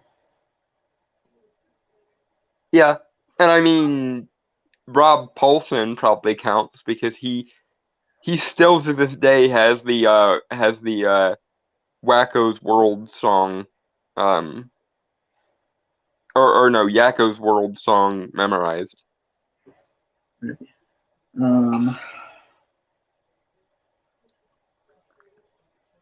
Sorry, it's gonna bug me if I don't. Might not hear the fastest speaker. No, you're good. Go for it. But while he's doing that, I'll say my piece, which is yes, Bob. There's a difference between the things the characters say and what the movie is trying to say. You're expecting that the theme, quote unquote, of the movie is going to be spelled out for you based on the character's dialogue. But the thing is, if this movie were about how awful Batman as a concept were, you'd think the way they'd show it would be everyone in the world would be praising Batman, and then the negative ending would happen to show the difference between the way people view the Batman versus the way the world views the Batman. But that's not what happened. What happened was every character in the universe was criticizing the Batman for things that have to do with him not living up to the standard of the Batman as we, the audience, know him. And then he fails, showing that those people were right to criticize him, so that he then, in the next movie, can improve his ability to live up to the, I guess if you want to put it this way, the overarching concept of the Batman. That's not the way a movie that hates the Batman would go. The way a movie that hates the Batman would go is the Batman would do everything we as the audience consider right, and he would still somehow be wrong because the universe itself would be conspiring against him. But that's not how it's presented. How it's presented is he's given meaningful advice that the audience in general can agree with, and then given a reason by the universe to follow that advice. It's like saying that a Doctor Strange comic hates Doctor Strange because his hands get broken. Yes, okay, because that. Go ahead. Sorry. Continue. Well, I mean, if you want to finish your point on that. Yeah, but it'd be like saying after reading Doctor Strange's origin issue, this comic must really hate Doctor Strange because it breaks his hands. Yet no, the fact that his hands get broken are a means to drive him further on his character arc. Where in the same way, Batman failing early on in this way is furthering his character arc to become more like the Batman that we all know and want him to become. And what's more, Matt Reeves basically did this exact same character arc with Caesar in the Planet of the Apes movies that he did. Because each successive movie makes the Planet of the Apes more and more like the classic Planet of the Apes. So very much I expect the Batman to do the exact same shit. With each movie, he fails based on not living up to the standards of Batman, and then he becomes more and more like the proper Batman as the series goes on, would be my guess. Okay, so I found out who it was. This guy who voiced Blur in the Transformers cartoon, John Moshita Jr. Yeah, he's known as Motormouth. I don't know if anyone's ever seen the clip, but he's the guy who's saying Michael Jackson's "Bad" in I think 20 seconds. Yeah, that is somewhat impressive. I don't know. I don't have enough context to really call it intelligent, but it is at least impressive. I think he's like.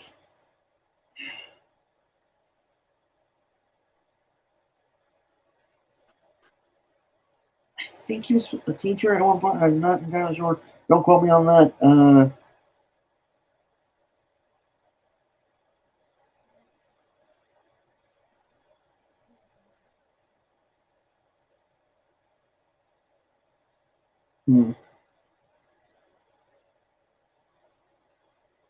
Anyway. Hey, Slyther. Hello, Chrono. Anyway. That's Chrono? Yes, Chrono has like 3 different accounts. One is his Alexis Valens account, one is Sliderclaw, and then one is his regular Chrononaut account. Okay. I think he has it on the basis that if he has multiple accounts under multiple different names, that they can't get banned for anything that he says. Because if they ban one, he'll just switch to one of the other ones. Okay. Anyway, I'm gonna, like I said, I'm gonna move it back a bit because Yeah, you had a point about something he said about police that you wanted to get out. So, yep. Well, no, Batnana. Yeah, Batnana. Not just being corrupt, but blinded by white privilege, and makes sure to include Bruce Wayne among that list. And even he isn't sure he's actually making a difference, being basically a consulting detective who helps the police and also beats the shit out of street thugs. But, big twist, the one person who doesn't think he's doing a bad job is the Riddler. Riddler, as it turns out, underneath his own nominal gimmick and nickname, is just a Batman fanboy from the Okay. Yeah, because he's the villain, Bob. But go ahead. Well, yeah, okay. So, again, Batman is effectively a consulting detective who dresses up in tights for the GCPD.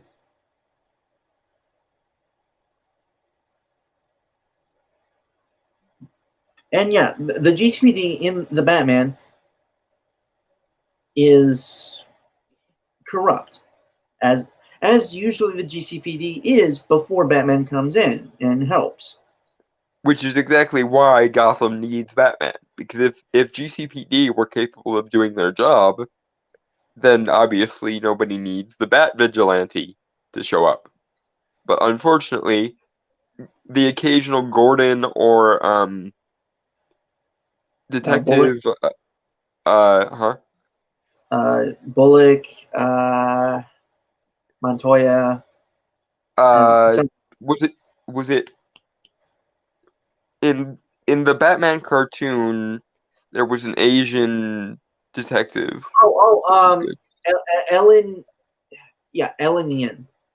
Yeah, but the occasional Harvey Bullock or Jim Gordon or Detective Yin, notwithstanding, like Ethan Bennett.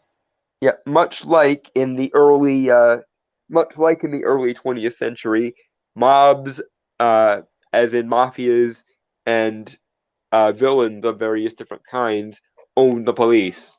So it makes them less effective at actually dealing with organized crime when a lot of the cops are on the payroll of said organized crime. Yes, Dragon Turtle's consulting ninja, vigilante, and detective. But I still think one of the all-time funniest crossovers in cartoon history was when Jason Blood ended up conjuring Batman back to the 19th century, and Batman and Sherlock Holmes basically had deductive dick measuring contests. Yeah. That was on an episode of Batman the Brave and the Bold, if anyone hasn't seen that one. Amazing episode. Yeah, that was a good episode, good show, really. Anyway, fuck, I had the scene where Carmine. The spoilers, by the way, if you haven't seen it. Mm-hmm. If you haven't seen the Batman. While originally the GCPD, like for most of the story, before the arrest of Carmine Falcone, is to Batman, to his point of view, which this movie is told from very much point of view. Right down to the thought narration like you'd get in a comic book, which I appreciated. Yeah. To Batman, for most of the movie, besides Gordon, he thinks every other cop is corrupt and stuff. And behold, laugh not at this man, for he is not wrong. Yes and no. Because, for one thing, again, it's told from the perspective of Batman, and how. So we have a bias because it's from his perspective. Mm-hmm. But I think on an outside perspective, most of the cops aren't corrupt, and it's especially evident when a mountain of cops appear to help arrest Carmine Falcone when Batman brings him out of the Iceberg Lounge. Mhm. So that does show that there are good cops in Yeah. Gotham. It's just the leaders, at the very most, which is always kind of evident a lot, Yeah. were the corrupt ones and kept other people in check to follow them. Yeah, the good ones are hamstrung because their superiors are bureaucratic dipshits who are bought off. Or just plain stupid sometimes. Yeah, well, there's that too. Well, and there's also the fact of even if every single one of GCPD were good cops, there's just so much crime at this point in Gotham that Yeah, like it's on they're hamstrung for resources. right. Like there aren't like enough. There isn't enough manpower. There aren't enough paychecks for overtime and so on and so forth. Yeah, and Gotham is like a big city. Like it's supposed to technically be like the New York of the DC universe. Mm-hmm. And New York's a pretty big place. It's basically a tower city as well. Like there are multiple areas built above other areas and stuff. Yeah, and I mean So, there are bits of it that also resemble like Detroit and Chicago. There are bits of it that also resemble not quite LA. I've always thought of more as Metropolis is probably more accurate. but there's also the thing is like in this point of the movie, which is like the second year of this Batman's career, right? Mm-hmm. Gotham is like at a precipice of becoming the Gotham we know, which is effectively like a hell on earth. Yeah. It's gestating from a regular crime-ridden city into a supernatural, almost mythical Hades. It's pandemonium basically. Yeah, before like the last vestiges of it's very telling with like the Riddler and stuff, like how he acts in the theatrics and all that. But it's very telling because like the last vestiges of like the ordinary crime, the the mobsters and stuff, like those kind of criminals Mm-hmm. are taken out. Yeah, Like the old guard is gone. Yeah, any further pretensions to normality in Gotham are literally washed away by the end of the movie. Because Yeah, Lord knows the literal flooding didn't help anything. it really comes across that Gotham is really changing. Maybe for the better, some of it for the better, some of it for the worse, because as we know, Gotham has a certain reputation with Well, the yeah, Batman I definitely think it's going to get worse before it gets better in the sequel. Like, because again, yeah, I'm not. I can't imagine massive amounts of property destruction and flooding are going to help anything. In fact, they're No, probably it's probably just going to incentivize whatever like failing veneer of normality there was to break down. Right. And again, I But hope the good news is throughout the trilogy, Batman is going to become more and more Batmanish throughout time, and um, he's going to become the hero that Gotham needs eventually. right. To borrow Yeah. from another Batman franchise, it's always darkest before the dawn. What is that? Oh, Gotham. Right. Sorry. God, it's been so long since I've seen it. It was also referenced in Dark Knight. Oh, Harvey's speech. it's been so fucking long since I've seen that movie. I don't watch it religiously, you know. No, it's been a while since I've watched it too. I watch it mostly for the Ledger Joker scenes because let's be honest, if it weren't for the pan-dimensional awesomeness of Heath Ledger's Joker, Dark Knight probably wouldn't have been the massive success that it became. Because because Batman Begins wasn't all that good, and neither was Dark Knight Rises.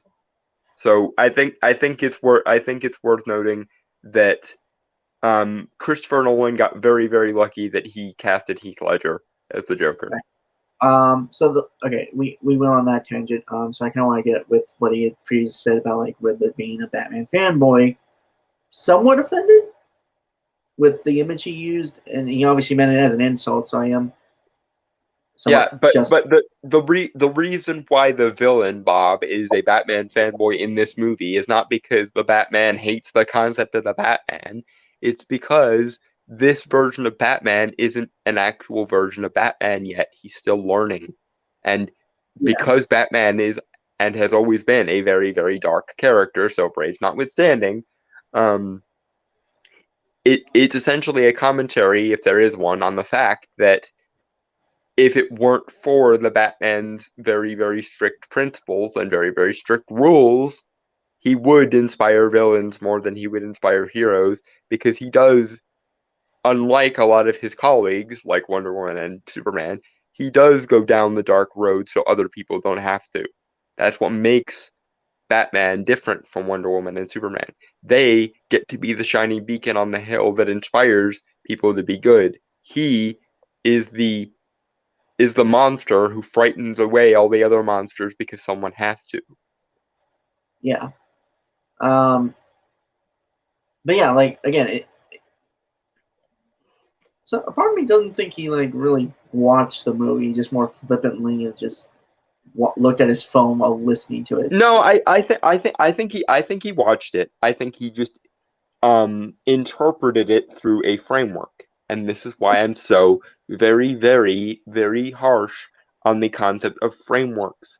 Because if you bring an ideological perspective to something, then you're probably going to miss what's right in front of your face, because you're not actually interested in internalizing what the piece is actually doing or saying or being.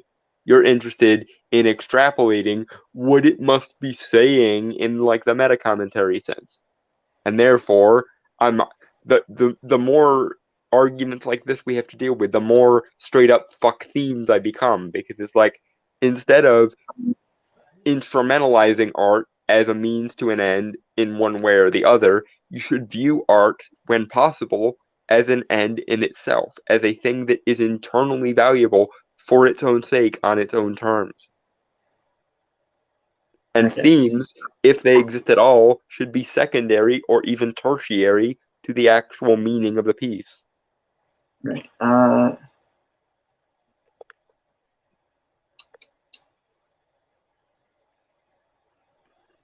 again, like the movie, within the story itself, Bruce Wayne is flawed. And the way he was being Batman at the time was flawed. Therefore, it was inspiring villains, because it's essentially a playing out of the phrase "there but for the grace of God go I," if anyone is familiar with that phrase. In other words, if it weren't for the events that we're going to presumably see in the rest of this trilogy, Batman would be a villain. But he's not one, because the world around him gives him a couple swift kicks in the nuts when he goes that route, so he becomes a better person as a result. Like the moment where he sees the that guy from that average Joe who attended the funeral of the former mayor, who was talking, like you said, like the mayor deserved it and stuff like that. Who I think we can all agree we thought was just going to be a throwaway character, really. Yeah. When one first saw the movie. Yeah. And thus when we see him again, who is dressed up like the Riddler, who's inspired by the Riddler, who was inspired by Batman. And like he says, he's vengeance. And obviously the misinterpretation of that. Yeah. If anything, this movie is kind of a refutation of nihilism and the black pill, because this is what nihilism and the black pill leads to. Not constructive, cynical criticism, but nihilism begets nothing but more nihilism. Because once you're that far down the dark path, the rest of the dark path doesn't seem that bad. Nihilism does nothing really but feed on itself.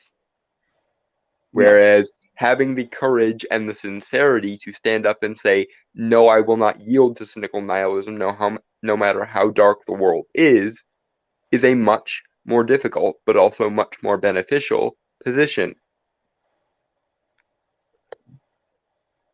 Take the bat pill, kids. Dragon Turtle. Just post that. I mean, I took the glowing pill like years ago, but that's I realize that not everyone can be the world-weary, wandering, mystical scholar. But that being said, I am very comfortable with my choices. Because I may be an asshole, but sometimes the world needs an asshole, goddammit. Well, minus the fact that I can't really take pills. I'm not really interested in taking pills, so.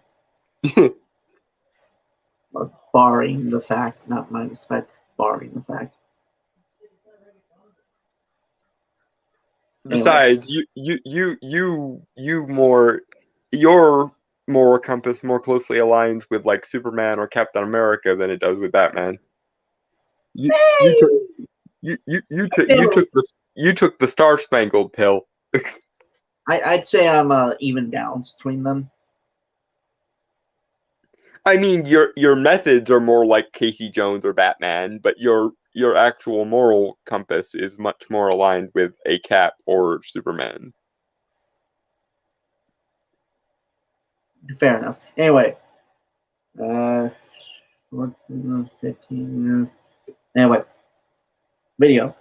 Yep, Batnana. Batnana. Internet who thinks the violent costume guy who beats people up and calls himself Vengeance must be more or less on his side about, well, everything, which kind of makes sense, really. As it turns out, the riddles, the clues, puzzles, ciphers he's been sending his messages addressed to the Batman weren't about Riddler taunting him. In his mind, he was communicating in code with what he thought was an ally and rooting out evidence of Gotham's elite corrupt. Yeah, again, that is the major flaw of this Bruce Wayne as he was continuing to be Batman.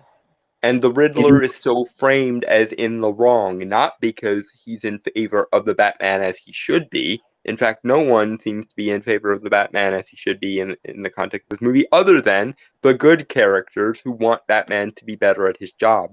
I.e., we want a Batman who's more actually like the Batman and less like the Red Hood or the Phantasm, which is where this Batman is currently sitting, somewhere in the general vicinity of the Red Hood or the Phantasm. Right. It's funny. We just talked about this a little bit ago. Right. I was gonna say, Gordon kind of just treats Batman as he is, but like really thinking about it, I think he sees Batman for what he can be, and yeah, it's less of a I'm not critical of this guy, but it's more of a I think this guy is still new to his job and he'll figure it out eventually. Which, to be fair, appears to be the way that the trilogy is going. So, props for Gordon for being intuitive about what's coming. He actually is a really great. He's actually like a really great cop. I think he just gets overshadowed by Batman. Well, I mean, in theory, I guess Lestrade was probably a pretty good Scotland Yard inspector until Sherlock showed up, but nobody looks good next to the deductive super genius. Yep, fair enough. I don't really have anything else to really say to that, honestly. So Bob appears to be thinking that this movie is portraying Batman as he should be, but this movie isn't portraying Batman as he should be. It's portraying a Batman who's not done, for lack of a better word, cooking yet. A Batman who is underdone, undercooked. But this trilogy... Yeah, honestly, go ahead. Sorry. Well, no, I mean, finish your thing and then I'll say my point. Yeah. But And this is how I'm fairly sure that I know where this is going, because this, like I was saying earlier, this is exactly the same sort of arc that the Planet of the Apes movies gave to Caesar. It's just from the other end, because Caesar is definitely supposed to be a villain within the context of those movies. But I think it's more likely, given Matt Reeves' history, both directorially and for what it's worth thematically, although I hate themes, just on general principle, if we are to take themes from Matt Reeves' perspective into account here, if arterial intention is supposed to matter at all, I think it's more likely that Matt Reeves is doing for the Batman what he did for the Planet of the Apes and the Planet of the Apes movies, which is slowly building up the world as we know it should be, so as to create a Batman that is recognizable as the Batman. But Bob was so preoccupied with inserting an ideological framework, an ideological lens into every goddamn thing under the sun, that he didn't even think to take into account, okay, what kind of creative individual am I working with? I'm working with Matt Reeves. So I should take Matt Reeves's style and filmography into perspective before I judge what he's saying about this particular film or its place in his filmography. This is exactly what I mean about ideological lenses getting in the fucking way of objective analysis. Because if you weren't so preoccupied with your ideological lens, Bob, you might have thought to take into account the kind of creative mind you're working with. And you would have looked at Matt Reeves' other work and gone, okay, can this be fitted in the context of Matt Reeves' other work? The answer is yes. And in the context of taking Matt Reeves' other work into account, it's more likely that, much like with Caesar, he's building up a Batman that's going to be more recognizable as the Batman, just like he built up a Planet of the Apes that's more recognizable as the Planet of the Apes in the Planet of the Apes franchise he did. Go ahead. Right. What was? Damn it! I had it.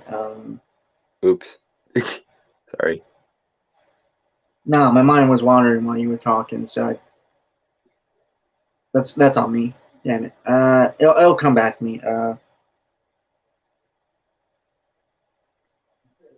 Yeah, I'm not gonna worry about it right now. It'll come back to me. Okay. Batman. No. Corruption scandals, up to and including Batman snooping around, placing two prominent victims directly in Riddler's crosshairs, and he only fails to kill his main target, Bruce Wayne, because he never figured out that that's who Batman, really is. So yeah, Warner Brothers went looking for a topical in 2022 conception of relatably terrifying human evil to menace Batman and came back with... Okay, It didn't, Bob. You're once again, let me act like a kindergarten teacher and teach you the difference between shit that's going on screen and shit that's going on in your own head. They're not the same thing, Bob. You're free to use the contents of your head to analyze the movie as it is presented, but please don't conflate those two things as though they're inseparable. Go ahead. I was just gonna say the inflection he kind of gave. I mean, it's more so just a nitpick and kind of like always the argument of like how people don't figure out that Bruce Wayne is Batman. I mean, I could easily see a version of this story where the Riddler did figure it out, if they went the more straightforward Jigsaw route.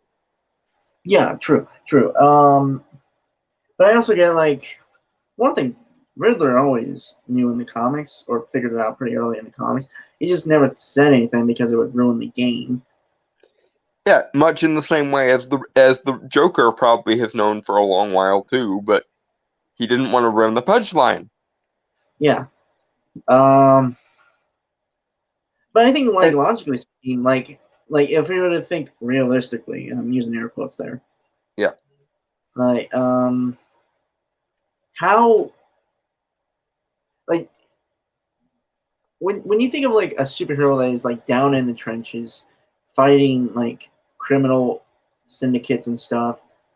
Do you really think, even if like he has all these like tech gadgets and stuff, is your first thought a billionaire? Well, okay. Actually, I'll defend that slightly because, funnily enough, if you remember The Dark Knight, there is I think a middle management accountant guy who walks up to Lucius Fox and basically spills the file on him and is like, "I figured it out. You know what else are you building for him?" and so on. And Lucius Fox what just rubs it off like, "You want to antagonize a billionaire who you think goes on a rampage beating the shit out of criminals every night.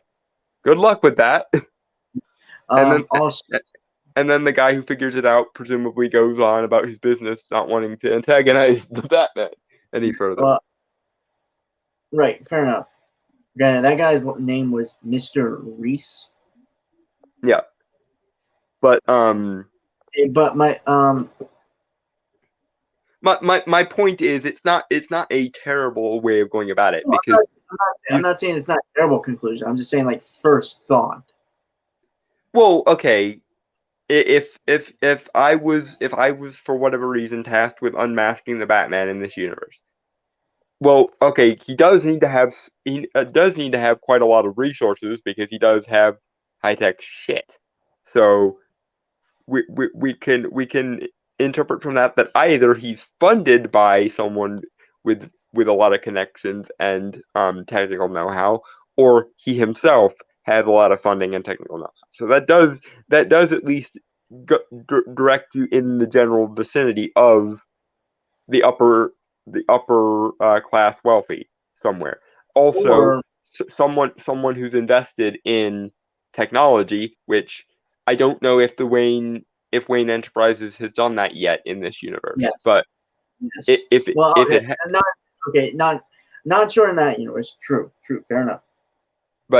But in general, if I'm in the DC universe and someone tasks me with discovering who the Batman is, then I am probably going to shortlist it with look at these I don't know 10 billionaires in Gotham who have connections with high technology and who have a axe to grind with criminals. And if Batman's parents being murdered is public knowledge, which we don't know in this universe if it is or not, but if it is public knowledge, then I could easily extrapolate based on, okay, Bruce Wayne has all the tech connections and has a personal axe to grind with crime because he lost his parents to one. So either, excluding the actual knowledge that I do have because meta awareness, but even in universe, you'd start with the short list of people who can actually fund a character like the Batman, and then you'd zero in on the fact that, oh, this particular billionaire also has an axe to grind with crime because he lost his parents. So either he's funding the Batman, which honestly would probably be my first guess if I was a member of the DC universe and didn't have meta knowledge. My first guess would be Bruce Wayne isn't the Batman, but he's funding the Batman. And then I would look into Wayne Enterprises accounts and thinking, where is the funding for the Batman coming from? And then as the old saying goes, follow the money. Now, whether or not you'd believe it if you found out that it was Bruce Wayne or not is a different question. But there is at least a logical and deductive trail of breadcrumbs here that you could follow to Bruce Wayne. Also, apparently, Batman wears a mask around where his face is supposed to show. Yeah, like he wears a mask underneath his mask. Yeah, a bulletproof mask over the cowl so that nobody shoots him in the fucking mouth. Yeah, people always like that's also Wait, Lex Luthor knows Bruce Wayne's Batman? Okay, at least in the I know in the BVS universe or Zack Snyder's universe, but in the comics, I don't know. Like I don't know if he does. I don't know if he does or not. to be honest with you. It wouldn't surprise me if he did know at this point, because Lex has stupid levels of connections in every part of government necessary. And if we're talking a post-Cadmus universe where Cadmus knows, then there's absolutely no way that Luthor doesn't know at that point. Because if Amanda Waller knows and Lex Luthor is funding Cadmus, then he probably knows too. Whether they want him to know or not, he would easily hack into their system and figure it out. But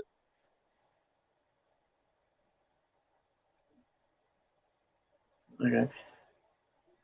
Oh, we just went on a tangent there. yeah. But at the short version is, at the very least, there's a logical argument to be made that Bruce Wayne is actually, at the very least, assisting funding the Batman, which I don't think people's first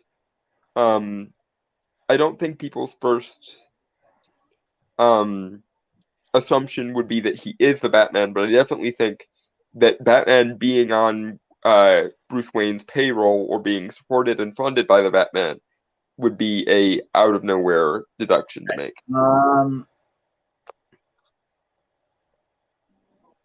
Yes, he blackmails Batman to get on the Justice League unless changed.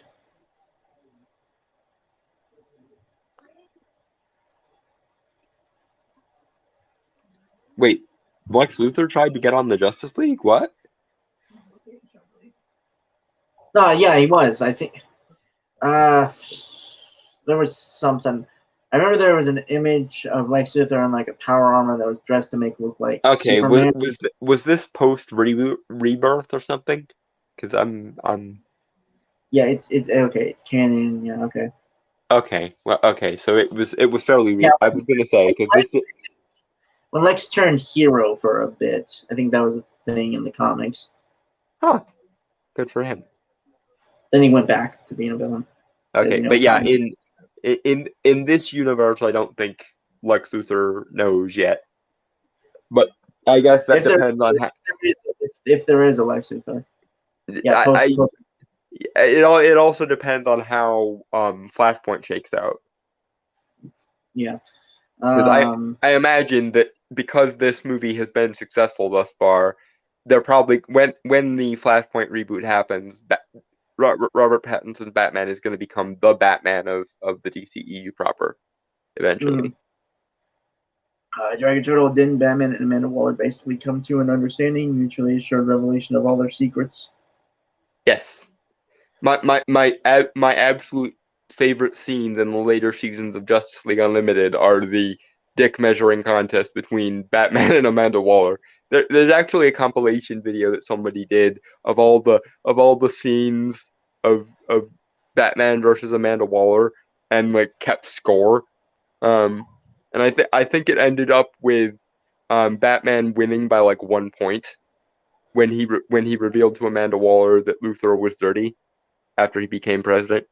So yeah, I think the score as far as the DC animated universe was concerned stood at like Batman 4, Amanda Waller 3, which to be fair is good news for Amanda Waller because hardly anybody can go toe to toe with the Batman like that and come out even that close. Anyway. Yeah, and as far as Batman Beyond is concerned, eventually they must have buried the hatchet because Amanda Waller cloned Bruce by way of Terry McGinnis so that there would always be a Batman. Also, she was apparently the liaison for the Justice League for a time. Which makes sense because if she's already red pilled on the superhero problem in the Cadmus days, then eventually when she softens her view on them, of course she's going to be the like superhero liaison. Yeah. God damn, the DC animated universe was awesome. Okay. Shall we? Yep. Batnana. With sad, angry dweebs from the internet who take Batman way too seriously. I can't imagine how they landed on that one. You know they just did a 3-episode arc where Harley beats Penguin, Riddler, and Mr. Freeze using nothing but her Mary's powers? Are you sure you haven't seen the show? Yeah, because I'm not a 12-year-old girl. But in twist number 2, it's eventually clear twice over that Okay, once again, fuck you, Bob. The people you're besmirching here are supposed to be your fellow nerds. Right. And and if class traders are a thing and identity traders are a thing, then you have definitely become a traitor to class nerd, and therefore Right. fuck you. But they weren't like, yes, the Riddler was a Batman fanboy, but he was only a fanboy for the perceived image of the Batman at the time, Yeah, not which the was Batman proper. which is wrong, and even the Batman of this universe has now figured out that it was wrong to go that route. Right. So it's likely that throughout the course of the arc of the trilogy, he's going to become more and more Batmanish, and the universe is therefore going to cut him more and more slack. And you are going to sit here and be very, very confused by this, Bob, but that's because you, for whatever reason, can't, for the life of you, understand the notion of sincerity. Right. And also, like, the perceived fanboys that were following the Riddler, one, were more so inspired by the Riddler than Batman, and were more focused on revenge than Yeah, ironically, if you want to take all this, the Riddler understands shit about class nonsense, literally, then if anything, the Riddler isn't an incel like you're imagining it, Bob. The Riddler is Antifa and people like you that feel the need to shove class conflict into every conceivable nook and cranny of civilization it can be fitted into. But I think that if you realize that the Riddler is basically you and the people in Antifa and BLM that you generally agree with, it would break your brain if you realize that the Riddler isn't actually an incel, but he's closer in uh in ideology to people like you and or Antifa. right. Okay, so I just pulled up the definitions of revenge and vengeance in order to, like, obviously the differences of of the viewpoints in the Batman, where like the Riddler and his followers got wrong, right? Mm-hmm. Okay, so revenge, and this is from the Oxford Dictionary, by the way, just full disclosure on source. The action of inflicting hurt or harm on someone for an injury or wrong suffered at their hands. Revenge, right? Mm-hmm. Vengeance, punishment inflicted or retribution exacted for an injury or wrong. Mm. Now, while both are very similar, because actually they do seem to be synonyms for each other. Well, I mean, they're from the same root word, so yeah. Yeah. I would argue revenge is more personal and, as weird as this say, slightly more emotional. Well, it's more balanced because revenge is just getting back at those people who have directly wronged you. Vengeance can be more based on those definitions. If we're going with those definitions, then vengeance can be more in the abstract, whereas revenge, as it's defined by the definition you just read out, is more reciprocal. You do something bad to me, I do something bad to you in turn. Whereas vengeance is sort of open ended. Yeah. Based on that definition. I'm also like seeing. Hold on, I'm looking up, see if there are differences in the synonyms. Okay, so retaliation, getting even, payback, revenge, vengeance, retributive justice, comeback, satisfaction, quid pro quo, Muppets.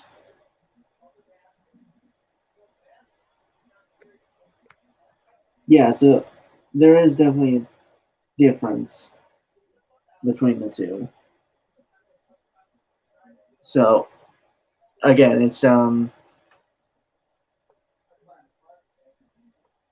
Trail. There is a crossover, I think, for where Batman meets the Punisher. I think there's also a short film as well that someone made.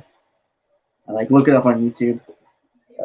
Batman meets the Punisher or something, or Batman Punisher crossover fan film or something.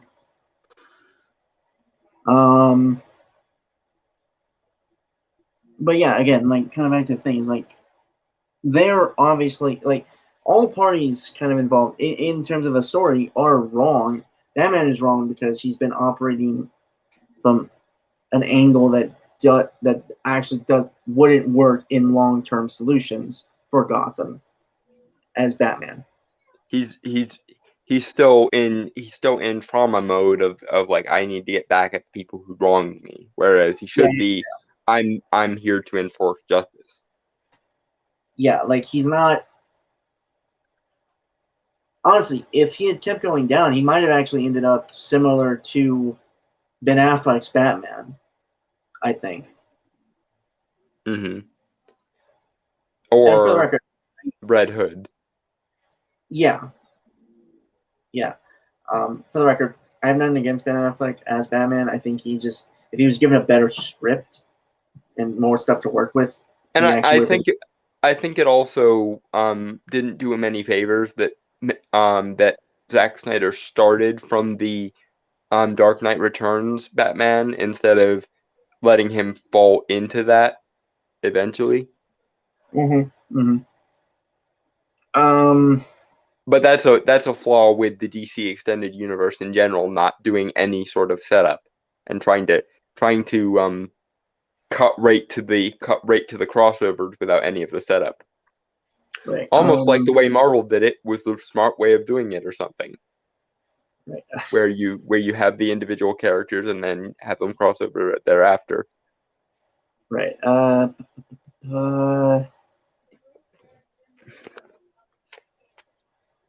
Yeah, like, all parties are involved, mainly because their interpretation of things, they were mostly focused on revenge than legitimate vengeance.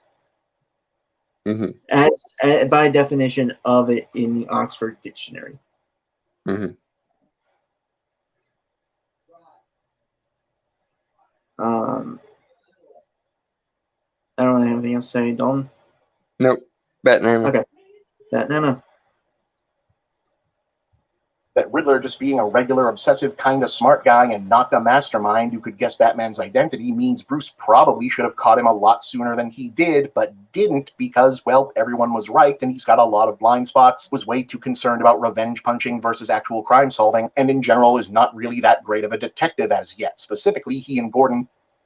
Okay. You know who that reminds me of, Bob? Someone who's blinded by their overly complex framework so much that they can't see the simple and straightforward answers right in front of their face.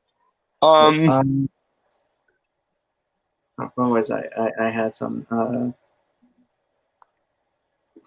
I mean, his points aren't wrong. I think, again, the way he's viewing them are wrong. I find it funny that he's criticizing the Batman for doing something. He's criticizing this version of Batman for doing something that he literally is doing right now, like so preoccupied with seeming intellectual and with this overly complex framework that he can't see simple, straightforward, or direct information that's right in front of his face. Who does that remind me of, Bob? Right. The thing is, like, well, for one thing, going from the Joker deleted scene of the Batman that we watched last week, what it's he even says, funnier, like, because the Joker basically gave him the answer and he didn't want to take it because he couldn't possibly countenance the idea the Joker was right. Yeah.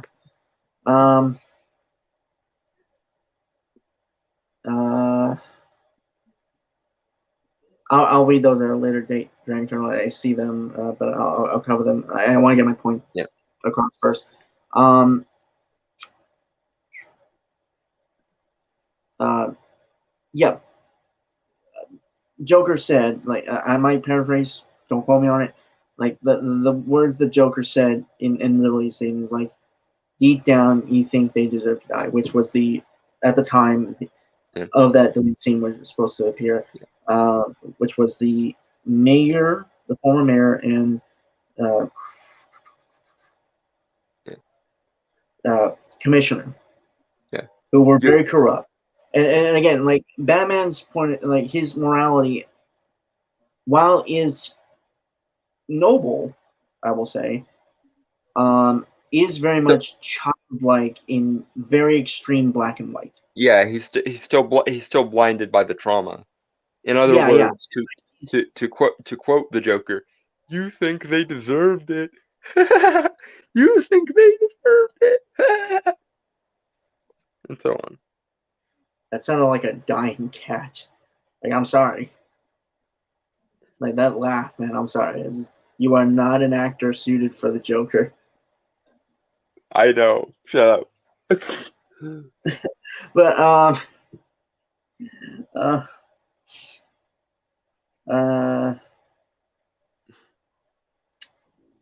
yeah, but again, Bruce failed to recognize because he wasn't able to look. Not only like I'm not even gonna say the trauma thing. I don't think that's it. It's just he wasn't able to really connect the dots. One, because he is very novice still. Two, I think he couldn't see that there was a connection. He's too busy. He's too busy looking at the forest that he can't see the trees. In other words, he's too busy focused on being the smart guy, quote unquote, and extrapolating out to the big complex. He's ironically, and again, this is why I found this funny that Bob was criticizing him for this. He is one of those pseudo-intellectual types who is so preoccupied with the big, overly complex, far-reaching, abstract framework that he can't see or doesn't consider straightforward or simple answers to be smart or intellectual. Because to be smart in their mind isn't being able to see things accurately or simply or consistently. It's being able to extrapolate these vast abstract woo into everything. And the Batman has that very same shortcoming. He wants to be smart so badly that he doesn't actually know how to use his intelligence. Yeah. Yeah, he's not like. The weird thing is, it's he's not like he sees the details, but he's not seeing the details. He's not focusing on the right thing. Yeah. Because he wants to fight the big overarching mastermind, and so he invents one rather than trying to figure out who the Riddler actually is and learning about him from the inside out. But I also think the thing is, like, he's not really considering the Riddler as this really big threat. He just thinks of him like effectively a serial killer, as you know, which it's like it's weird. Like, I watched some clips of Seven recently. Okay. Mm-hmm. Where like effectively Batman is seeing like how Brad Pitt's character I don't remember the character's name, so I'm not gonna say it. Detective Mills. Mills. There we go. Yeah. Because I was gonna say Somerset was Morgan Freeman's character. Yeah. Giant Turtle. Yeah, he's dumb and the only way a smart person can be. Maybe also people who think they're smart, but that is extra dumb. Yeah. Yeah. The simple answer couldn't possibly be the correct answer because it has to be this big abstract framework. Yeah. Fuck. What's my train of thought? What was it? God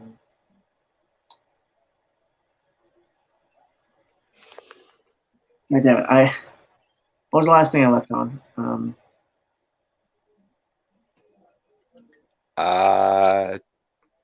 That's a good question. I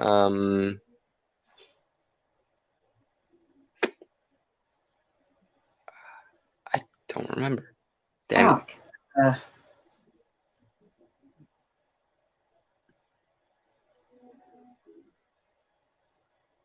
Now come back to me. I'm not stressed about it. When I get this video done. Yeah, because we still have 2 other things to do.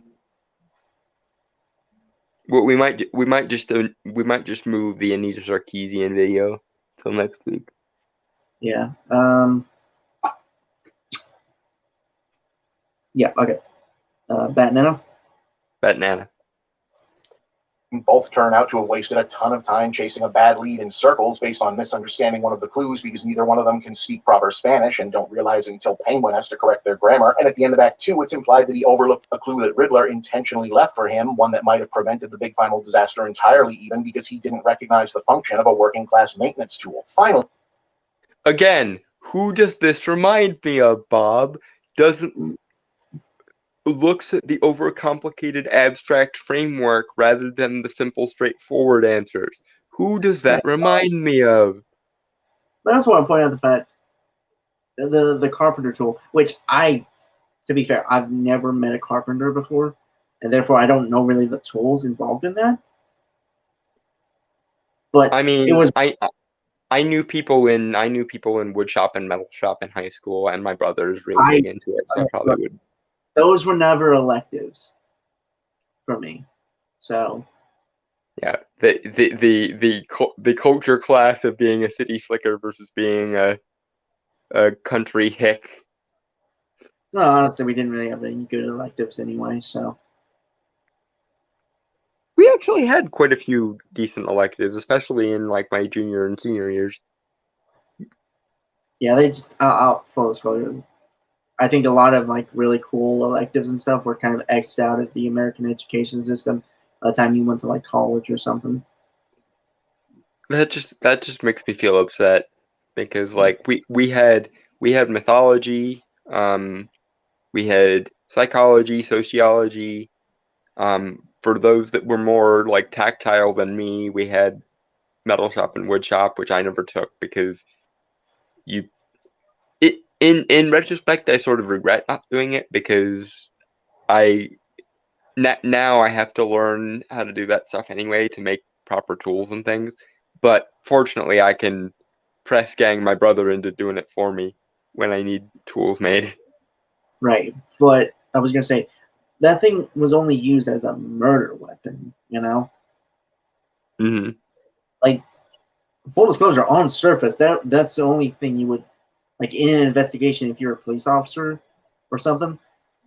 That's the only thing you're gonna see. There's no way anyone could have guessed. Well, okay, no, a good detective would ask themselves, does this indicate anything about our killer, or does this say anything about their background? So I will actually give Bob that point. The ironic thing, though, is by giving Bob that point, it actually kind of rebounds onto Bob because Bob also refuses to understand straightforward, strictly functional things about the working class because he doesn't know how the working class actually think. He's criticizing Batman as a character for being an elitist snob prick who doesn't understand the working class, while Bob, also frequently misses out on more direct and linear and straightforward answers by not understanding the working class people that are involved in things like Gamergate, Comicsgate, and so on. If anything, this whole culture clash between like the sections of geek culture is very much a class thing because the working class tends to lean more conservative, even though I personally am not one. The working class tends to view art not as a means to an end, but as an end in itself, tends to view the quality of things to be a legitimate thing rather than a social construct, tends to view things in literal terms rather than metaphorical or abstract terms. So Bob, frankly, while he accurately diagnoses Batman's shortcoming in this case, falls victim to the exact same elitist shortcoming by not taking the the plebs at their word, but by instead saying, you don't think the things you think because of why you say you think them. You think them because of this abstract boogeyman that I've made up in my head. He's doing the exact same shit as Batman is doing here, but he's doing it worse. Because unlike unlike Batman in this case, Bob is directly told by people like you, me, V, Sargon, Razor Fist. He's actually told by people like us what we think and why we think what we think. But instead of taking us at our word and acknowledging that we have a point, he has to extrapolate. You don't actually think the things you think for the reasons you've stated. You think them because you're unaware of this abstract framework that you exist in. Derp. Hey, Ed. Hello, Ed. Anyway, Bat Nana. Unless you remember what you were gonna say. Nope. No. In case the point had not yet been laid down with a heavy enough hand, when Batman finishes beating up the last of Riddler's henchmen at the big climax, the cops unmask the guy and ask him his name, only to have him repeat Batman's... Again, because, Bob, this version of Batman hasn't effectively become the Batman that he should and will become yet. Because much like in Matt Reeves' other movies, where he creates a trilogy that allows the character to go on an arc that makes them more and more like their original counterpart, this version of Batman is going to learn throughout the course of the Batman franchise how to be the Batman.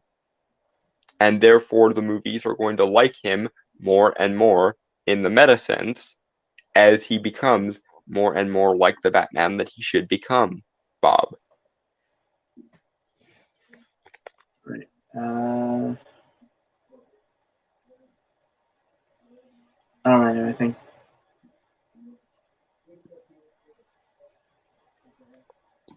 Batman? No. Beat Batman's "I'm vengeance" catchphrase back to them. Message! So when you lay all that out from where I sit, it's kind of hard not to posit that the Batman does not actually like the Batman all that much. At least not the version of him that exists for 90% of its runtime, and also not the general overarching Batman concept of the wealthy guy.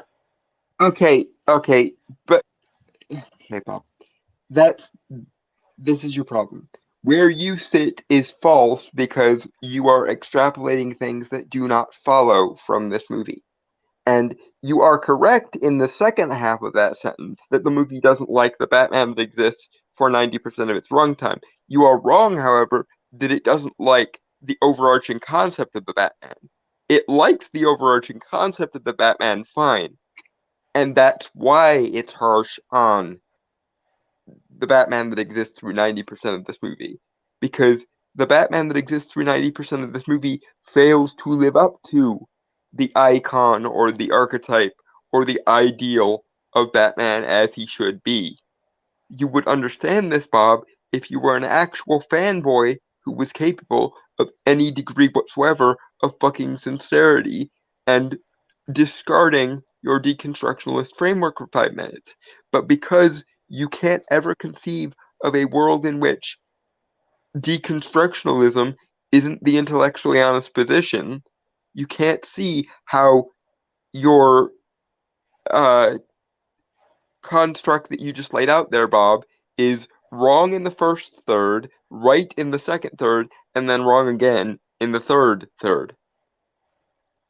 You conflate things that do not follow from each other, and that is why you always will have this blind spot, Bob. You are right that the movie doesn't like the Batman as he is presented in this movie, you are wrong that the movie doesn't like the Batman overall. The reason it doesn't like the Batman in this movie is because the Batman in this movie doesn't live up to the standard of the Batman overall. And you can't see the difference, Bob. You can't see the difference of standing up for what you believe in the sense of you aren't living up to the standard that you should, you need to try harder. To you, the only reason someone would point out that you're not living up to the standard that you should is to point out that that standard is itself wrong, which it isn't. It's pointing out that the standard is correct and that you are wrong for not living up to it. That's the point, Bob. That's what you're missing because of all this abstract conflation you're doing. You pseudo-intellectual moron. Moving on. That's him. Who fights crime fist first because he's getting revenge for parent murder. Not only does it present a year 2 Bruce Wayne who fails to stop a not that sophisticated crime spree because he's too self-involved, doesn't have a broad enough socio-cultural understanding of the city he's operating in, and basically needs to check his privilege. Hey, don't look at me, she said it. If he wants to be the Dark Knight we're generally more fond of, it explicitly...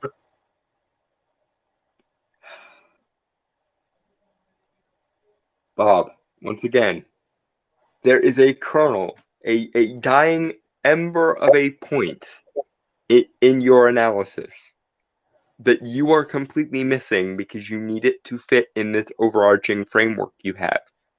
If you just had the wherewithal to discard your own biases and your own lens and look at the movie as it is presented rather than the movie that you would like to see it as, this would be blatantly obvious and much more straightforward. But because you can't, for whatever reason, countenance the idea that those who believe in ideals, those who believe in sincerity, those who believe in standards that are worth living up to, might have a point occasionally, you will never see the obvious mistake you're making here. It's kind of sad, and I would pity you, but quite frankly, the arrogance with which you comport yourself makes you nothing but pathetic, Bob. If you actually had humility enough to think to yourself, maybe I'm wrong, the movie's meta-narrative, quote unquote, would become blatantly obvious to you in all of 5 minutes. But because you literally can't see a universe where you are ever wrong about anything ever, you will constantly come right up to the line of understanding what this movie is about and fail miserably at the very last hurdle. Because you'll bring shit that isn't relevant in thinking that it is relevant, and whenever anyone tries to correct you, you'll think they're in the wrong instead of actually listening to their point. Batman. Before we do, because we only got like maybe 3 minutes left. Okay, so I'm just missing a few things. Okay, so Dragon Turtle isn't saying. Yeah, Think Bob even picked up on the idea that this Batman didn't properly embody the archetype, nor was it meant to. He even said if he wants to be the Batman we are fond of, but yet it says that the movie hates him, does he think the movie assumes no growth? What are you talking about? Standards are oppressive and just social constructs. If we just abolish them in people's heads, we can do whatever we want regardless of cause and effect because reasons. I think he said that. I don't know. He's doing what I do and occasionally getting inside the head of the idea. It's like criticizing the framework by getting inside it and unraveling it from inside. Yeah, and that is exactly the point, Dragon Turtle. That's exactly where he's coming from. The only reason you would ever point out that standards exist and are wrong is because you want to destroy all standards. It couldn't possibly be that the reason you're pointing out that someone fails to live up to their standards is because the standard is actually good and worth living up to, and that someone should try harder to live up to it. Derp. Right. Okay. Yeah, Batnana. Well, no, I think I had some. Okay. Okay. The thing I think, yeah, okay. Again, the major flaw is he's putting too much, like the Batman in this movie. He's putting too much effort into being Batman, and obviously going about it the wrong way. He's not helping people. You know, he's just fighting criminals, which is a large part of what Batman does. But he's also a guy who looks out for people, and he also does that as Bruce Wayne. And Bruce Wayne isn't really doing that at this point in time, where Yeah, he is. he's still in the shut-in emo phase of my parents are dead, basically. Yeah. Yeah, he's not taking his responsibilities of like running Wayne Enterprises, which is very evident in the show because, you know, where they could have had a scene with a meeting when it was said like he's supposed to meet with the investors of the company. They completely skip over that because to the point of view of Bruce at the time, it didn't matter. Which I found really, I was kind of expecting to see that scene, but I was very pleasantly surprised because it was very evident that they took the point of view of the character very seriously, you know. And like the thing with like Bruce Wayne, especially in like the comics, when he's doing the whole public persona thing, some of it is an act, obviously, like the Playboy thing and stuff like but he's invested in a lot of charities. He's trying to help build better foundation, help like rebuild Gotham and stuff, and goes to like various balls and dances and stuff held by like the more selfish people. Like I think you and I had a very similar conversation about like I think Black Batman, like that thing we covered long ago. Back. Yeah, the black exploitation universe Batman that we came up with was also the thing that we covered on the podcast here as well. Someone was mentioning like for Black Superman, and we talked about like Black Batman as well as. Yeah, it was during the saga of we should cast Michael B. Jordan and do Calvin Ellis with him thing. Yeah, Batman, to me at least, has always kind of come across as like a guy who doesn't really. Well, one is obviously like always kind of an outsider, no matter what group of people he's in. You know, be it the Justice League or superhero community, or the rich people, or even like his own kind of Bat family, kind of.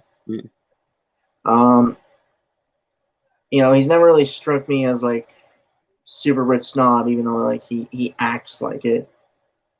Well, he can't afford to be a super rich snob because, as seen in this movie, when Batman allows himself to become class blind, when he doesn't go out of his way to live amongst the people, live amongst the plebs, he misses obvious shit.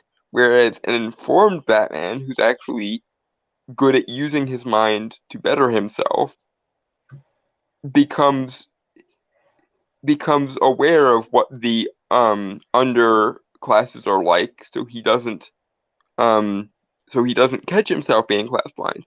And in fact, this is one of the areas where I wish Batman would kind of take a cue from Sherlock Holmes, because Sherlock Holmes has what are called irregulars, which are basically informants in different fields that he's not a part of and different classes that he's not a part of, so he can essentially get the true facts from the horse's mouth, as it were. And I think they've kind of alluded to this before in Justice League Unlimited with regards to Batman and Zatanna. Whenever Batman has a sorcery related problem, he goes to Zatanna generally. And I like that sort of thing of like admitting that I can still be well informed on a topic, but the best sources of information on a topic are people who live in and amongst that that speciality, that skill, that class, that whatever. Like, Yeah. it's why I get really, really mad at pseudo-intellectuals who will always, without fail, say, I know the people who think this way say they believe this for certain reasons, but I know what's going on in their heads better than they do. And then they extrapolate a bunch of abstract shit.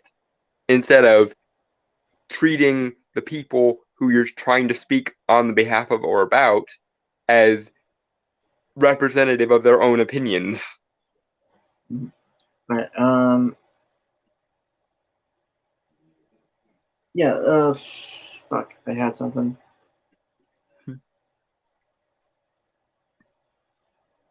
Yeah, and also things like Bruce kind of needed to learn like empathy as well in this movie. I think that was another thing of his arc. Well, yeah, he needed to learn to see past his trauma, Yeah.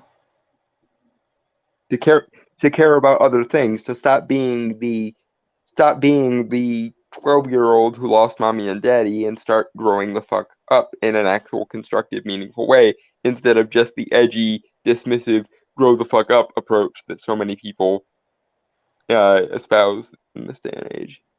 Yeah. Yeah, I don't think I have anything else. Yeah. Batnana? Well, no, yeah, Batman. I was trying to think if I had anything. Yeah. So. If you think about it, we still have time. You can pause it. No, And I'm good. No, I don't have anything. I was trying to search my brain. Nothing. I'm good. Okay. Batnana. That. Presents the inspirational effects of vigilante heroism as being insane weirdos on conspiracy forums will stockpile guns and try to murder everyone, and there's no mistaking what real-world events and persons are being evoked there. Hence why Batman has the big, oh no, what have I done reaction when that guy delivers the I'm vengeance line at the end and has to make a big symbolic death and rebirth baptismal dive in the floodwater before... Okay, Yes, Bob. don't please. Yeah. Again, we literally have reiterated this point. I don't know how many times, like at this point, but I think well, obviously, like his view is very skewed. Yeah. But the yes. movie isn't saying that the inspiring weirdos and villains part is inevitable. It's saying that it happened in this case because this Batman isn't doing Batman right. It's not saying that this is inevitable. It's saying that this happened in this particular case. But you can't see anything as a representative of anything particular. You have to see it in terms of larger sociological and abstract frameworks. Nothing can ever just be a representative of one thing. It has to be a representative of an entire zeitgeist. And also, who the fuck told you were supposed to bring real world conceptions of anything into this? There's part of your problem too. Number one, you don't actually have a three-dimensional understanding of those real world events because you won't actually listen to anyone who disagrees with you about them. And number two, you're not supposed to bring real world conceptions of shit into this to begin with. It's supposed to be, get this, Bob, representative of itself by its own internal logic and valuable for its own sake by its own terms. You can't ever, for whatever reason, just divest yourself of the larger socio-political zeitgeist, derp, and see things for what they are actually presenting. Right. Right. All right. It's Dragon Turtle. Just because like he posts these two things, and we're again very close to the end. So, it's like he sees it but doesn't. Again, the only way I can rationalize it beyond doublethink is that he thinks there will be no change. That Batman will continue as he is, or become some sort of social justice pushing Soros figure. Well, it's an issue of framework. He can't. He starts down a reasonable path, but then takes it to an unreasonable place because in his mind, there is no other alternative but the one path that he's already traced out in his mind. So if it's like saying if there's a road that has a cliff on it, a car can't ever just turn around the road and go the other direction. It has to careen off the cliff because there's no possible way of just turning the car in another direction because there are no other directions, don't you know? He truly thinks that his framework is the only rational framework. And the problem being is his framework isn't even internally rational to begin with. So when actual rational people of various different kinds point out to him that that conclusion doesn't follow from that base premise, he balks because he can't parse the beginning of his line of thinking and the end of his line of thinking. To him, they are inextricably linked and he can't separate them. There's only one path, and if you try to go down any other path, you must be delusional because I can't see any other paths, therefore there must not be any other paths that exist. No matter how many times we fucking blare stop signs in his face and say, just go around the other direction, Bob, it's not that hard, he won't see it because he doesn't believe it exists. Yeah, I got nothing. Yeah, but anyway, that's my summation. And if I'm wrong, then so be it. I will admit that I'm wrong. But as far as I can tell, based on what I know of the things that inspire Bob's framework and what I know of Bob just in general, because we've dealt with Bob on many occasions by now, and what Bob himself has actually fucking said, because I'm not one of those people who says, I know what's going on in your head better than they do. I will take Bob at his word. But the things he's saying at his word are nonsensical drivel based on their own failure at internal logic. Not because of my framework, but because I listened to what Bob actually said, and based on what Bob actually said, I took him at his word. And if Bob ever sees this, that is the difference between myself and you, Bob. I will take what you say into account. It just so happens that what you say fails the internal stress, the internal structural integrity test.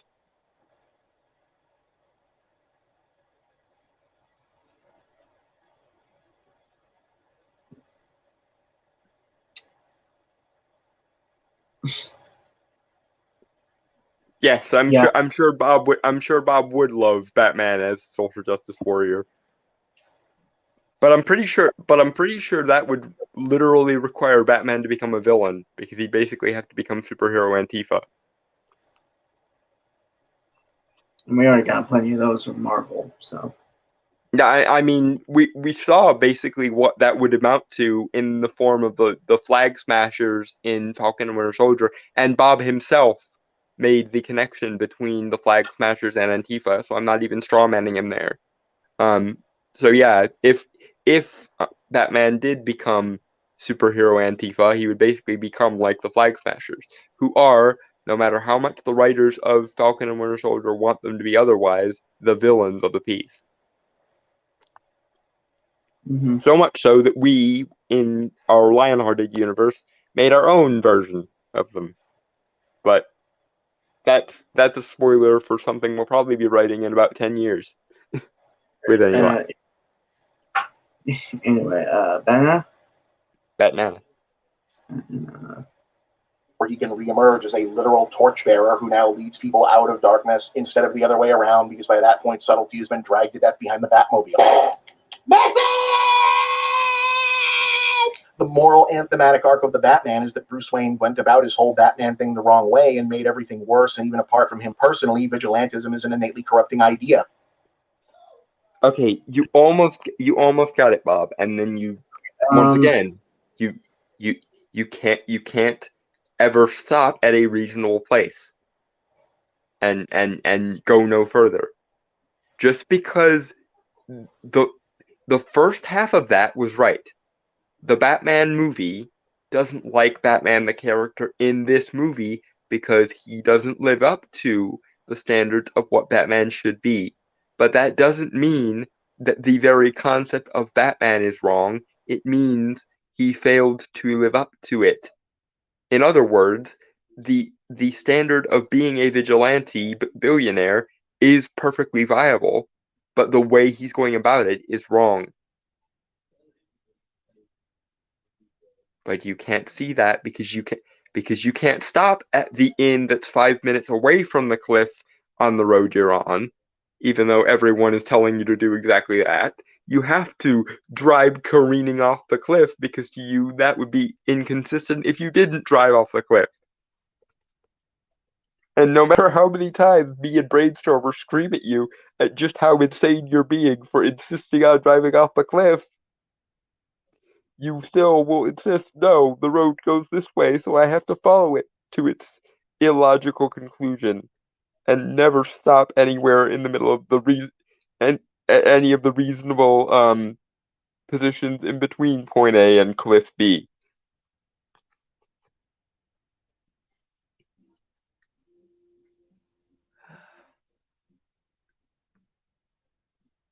Did you have anything else, or can we bat now? No, I was getting a drink. So Okay. no, I didn't. Well, yeah, I will engage with the chat while you're getting a drink so that we No, can... I just got a drink. Okay. It's water. Like again, I'm trying to drink more water. It's actually like my third or fourth cup. So I hope someday that Movie Bob will discover our channel. However, I will point out, Bob, if you ever see this, we've done other responses to you in the past, so please watch them in order if you're going to respond to them.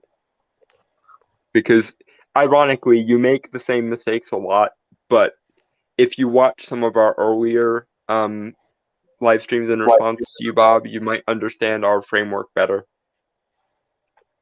So you don't have to strawman us if you actually watch all of the responses we've done to you, because you'll hopefully have a more well-rounded understanding of what we actually fucking mean. I hope.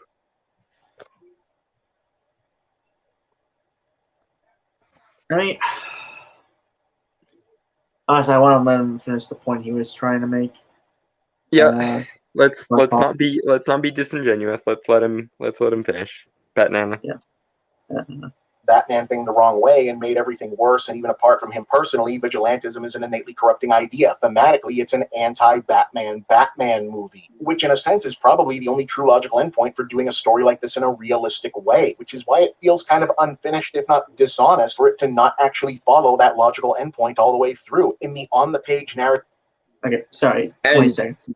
And like I said, right off the cliff, the first half of that sentence, Bob, was perfectly fine. The second half, though, is a conflation that you are making, and you need to stop it. The two halves of that sentence don't follow from each other. That's exactly where the kink in your logical Rube Goldberg machine is happening. That's where the pipe is getting bent around on itself and blocking off. Yes, the Batman doesn't like this version of Batman because he's failing to live up to the standards that he set for himself. That doesn't mean that the standards he set for himself are wrong. It means he needs to try harder to actually actualize them. Right.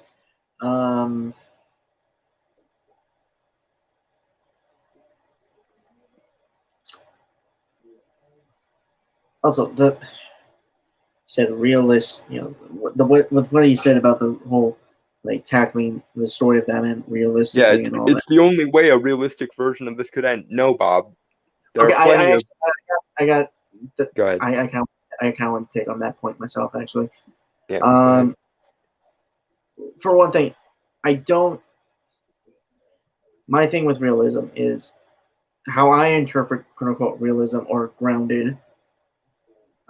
Is more so whether or not in the story would it make sense, and also I guess somewhat yes, in our form of reality, certain elements, sure, like logically speaking, if this were to play out in But that's the difference between actual realism in a meaningful sense and realism as it's usually presented. Normally, realism as it's normally presented is a cynical nihilistic straw man of all reality, where nothing good can ever happen because that's just how the world works. Actual realism defers to things like logic. There's actually a really good episode, a really good video essay on, of all things, Chuck Jones Looney Tunes that explains this perfectly well. Actual realism is human behavior plus logic. Realism, as it's normally defined, is cynical nihilism because nothing good actually exists in the real world, right, guys? Yeah, no. Fuck off.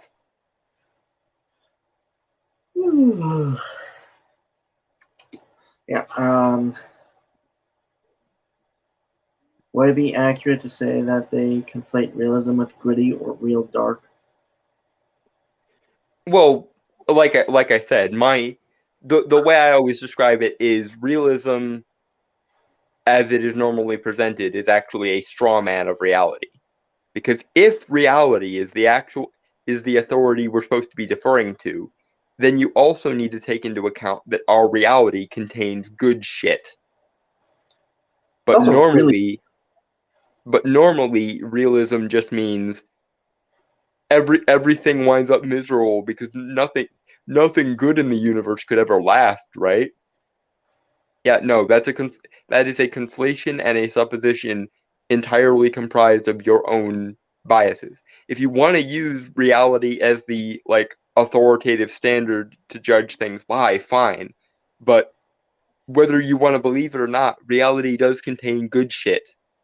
No, not every story in reality ends with a happy ending, but happy endings do happen in reality sometimes. And no definition of reality that doesn't take that into account is going to be accurate.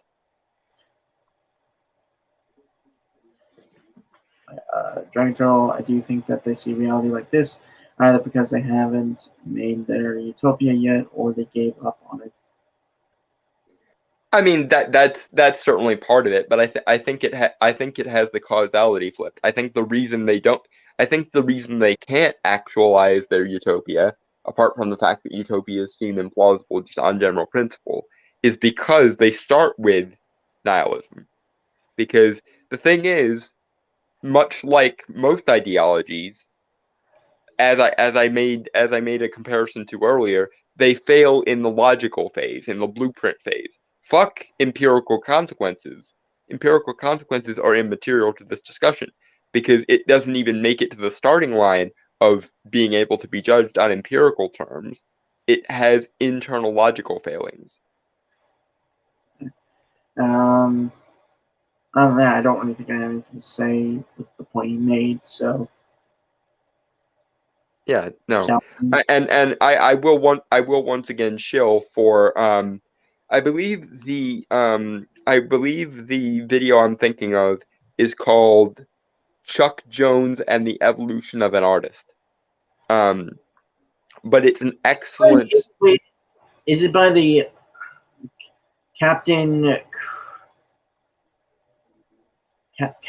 Kirsten? It might be. I don't know the channel.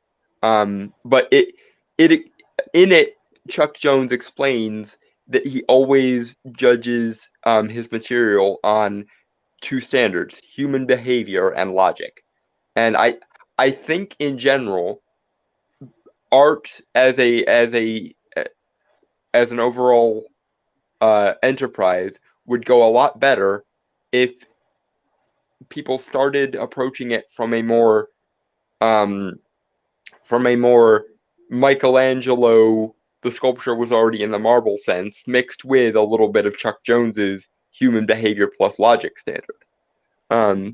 Than it does with either the Jungian approach or the Frankfurt School critical theorist deconstruct everything approach. Because as I've often said, I see the Jungian the Jungian purists, the Jordan Peterson cultists the two examples I usually give are Professor Geek and the Fourth Age. The reason why I don't subscribe to the everything must be Jungian approach, as espoused by Professor Geek, the Fourth Age, and in his weaker moments Jordan Peterson, is because it also instrumentalizes and utilitarianizes art in a way that I don't think is constructive. Just like the modern day social justice types do when they say everything has to have a socio-political or moral meaning. Yeah, I don't think the Jungian approach is actually a meaningful opposition to that approach, because it's just instrumentalizing and utilitarianizing art in the exact same way.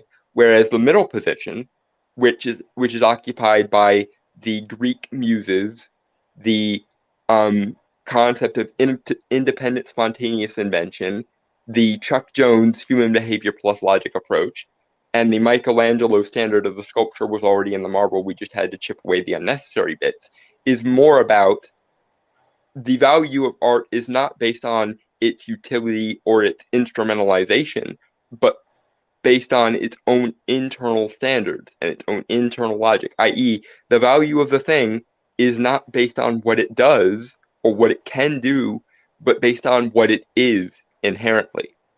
That's the difference between art and appliances.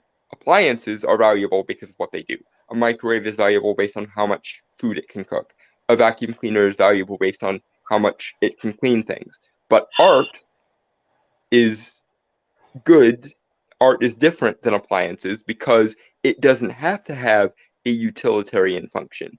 It is valuable internally on its own terms.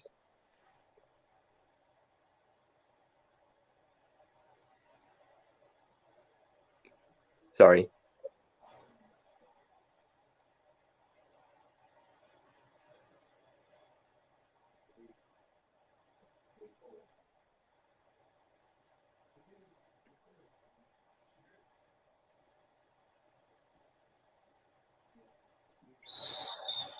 So moving on.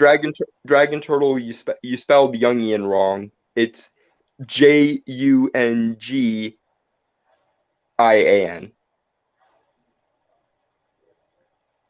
As in Carl Jung, the psychologist. And Jordan Peterson also gets a lot of his ideas from Carl Jung. He's definitely a Jungian psychologist in his general approach. So generally, if it sounds like something Jordan Peterson would say, it's probably Jungian influenced at least. Moving on, or yeah. Okay. Batnana. Arc of the movie, Bruce Wayne as Batman has failed at basically everything he set out to do. He hasn't avenged his parents' actual death. He didn't make a meaningful impact on crime or corruption in Gotham. The city is in a worse place than he left it. Like, literally, it's underwater. One of the few people he actually cares about almost died. The Batman as a symbol didn't make criminals more afraid so much as give a worse type of criminal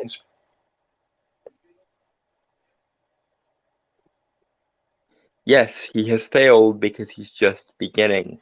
And the arc of the trilogy is probably, and again, if it turns out that we're wrong, and that Matt Reeves does take the Batman as a concept is stupid approach in the sequels, I will be the first to come here and say I was wrong, Bob was right, and the movie is worse for it because Bob's ideas were foobar to begin with.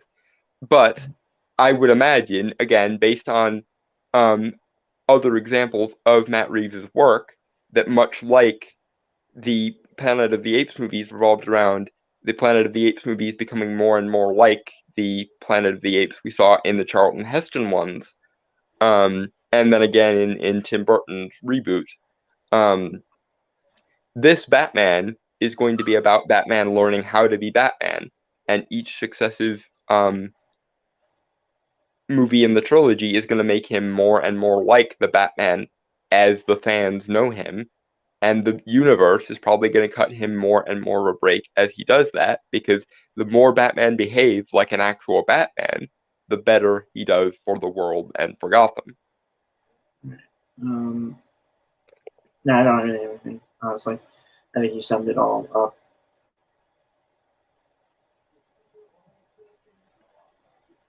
So, Batman. Batman. To be even worse, the honest, organic ending of a story like that would be generally for the protagonist to go, wow, I screwed up. I need to do something completely different, i.e. not be the Batman because the Batman is a terrible idea. I mean, that would at least be the kind of bold, brave, unexpected, holy shit, didn't see that coming ending that would make the Batman a companion piece, and frankly, Okay, now, see, he does, but not in the way. Yeah, no, this is where Bob's refusal to stop conflating shit is getting in his way. The correct answer is the kind of Batman I am currently is not a very good version of a Batman. So I'm going to become more like the avatar of Dark Justice that the Batman is in the comics and in other source material. But that would require Bob understanding the notion that just because this particular incarnation of the Batman is doing Batman wrong doesn't mean the very concept of being Batman is wrong.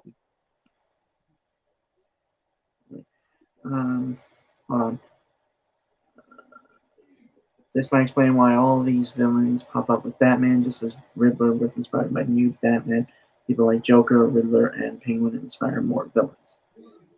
In other words, subvert expectations Jedi style.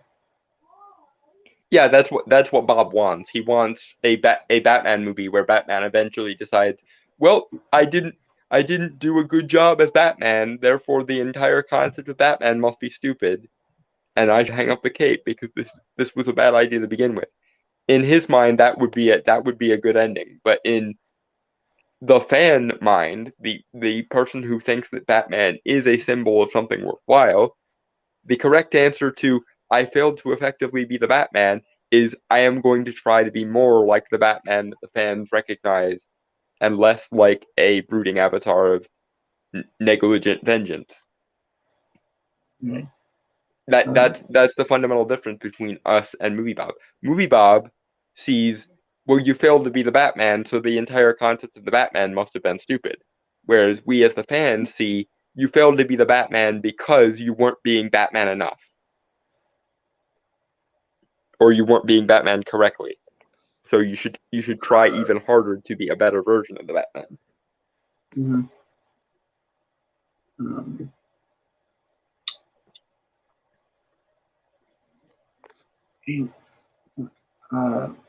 Yeah, okay. Batman.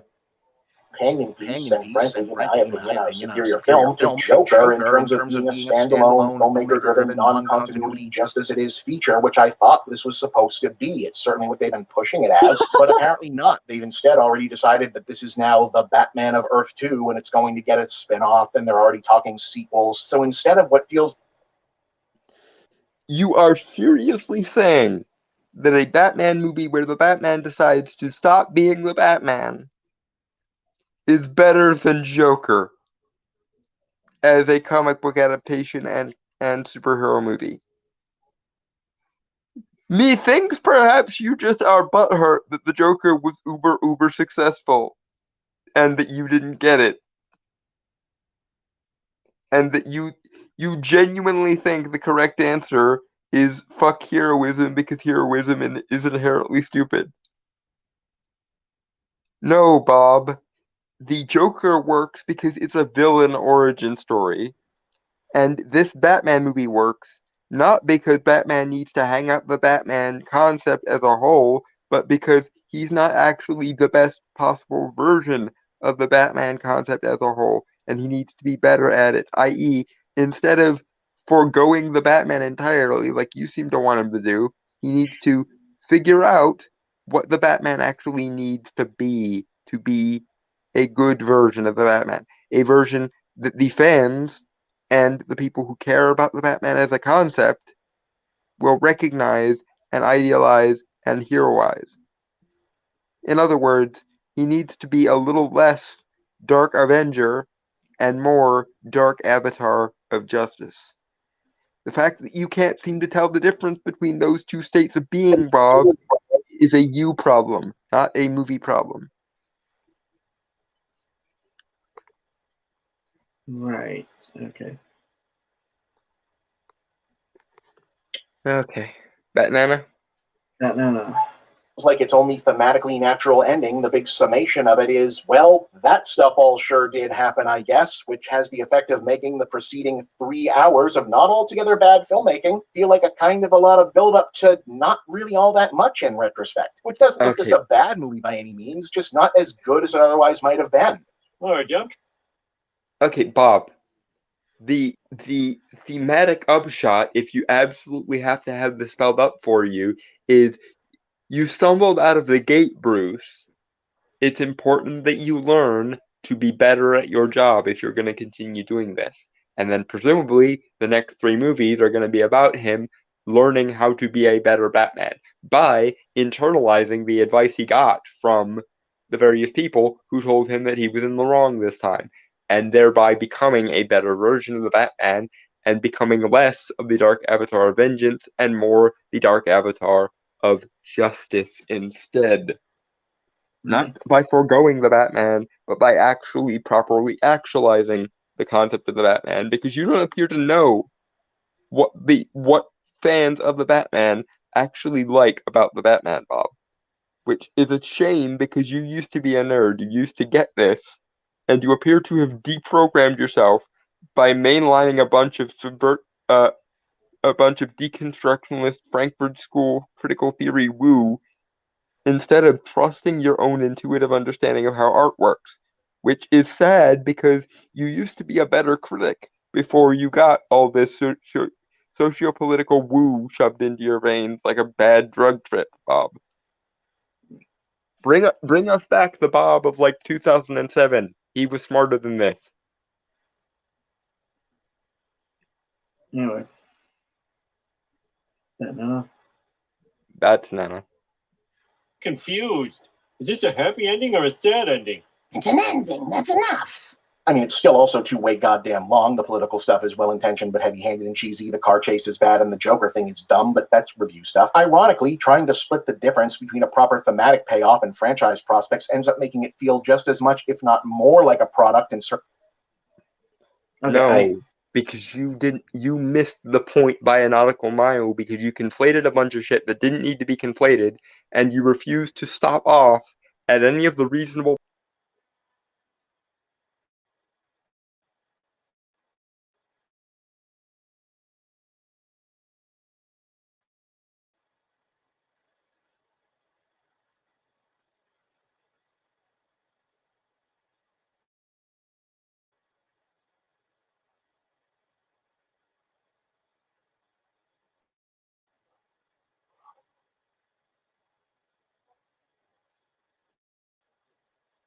The point.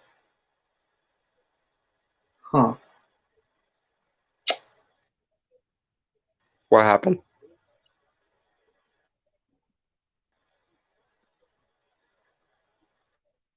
What happened?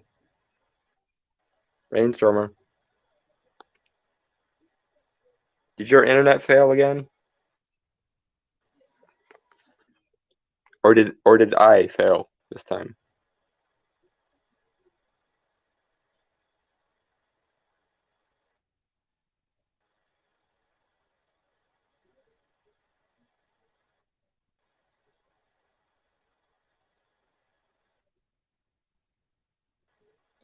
Oh, I cut out? Did what I say at least come through? Or do I have to repeat myself?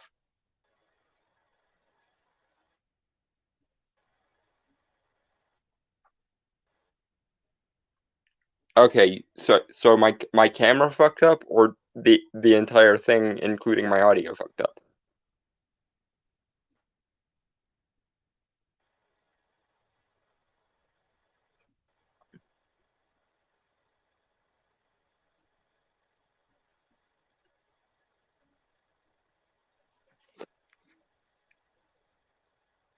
Hello?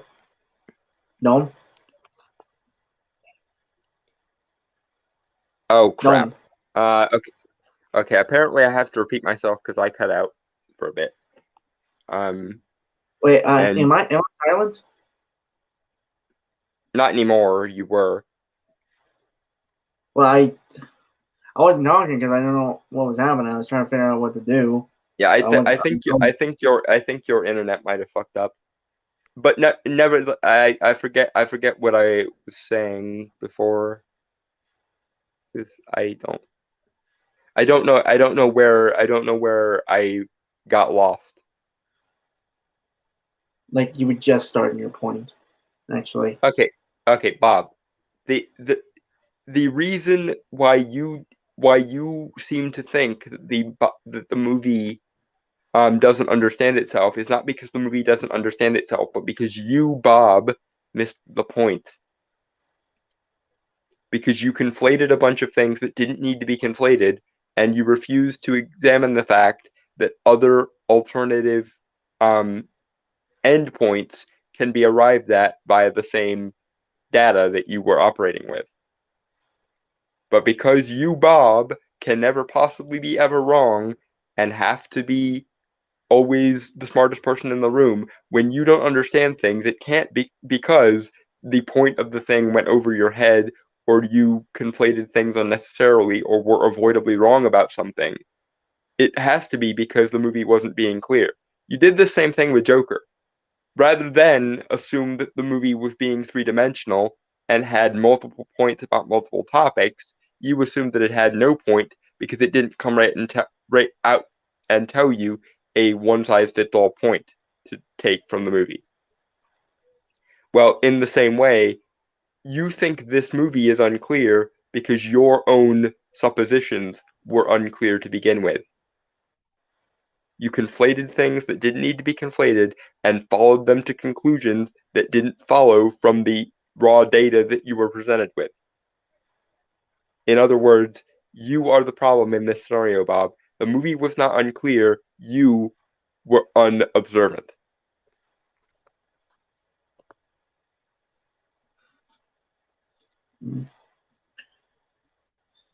As I say, I got a math question wrong, so the question is broken.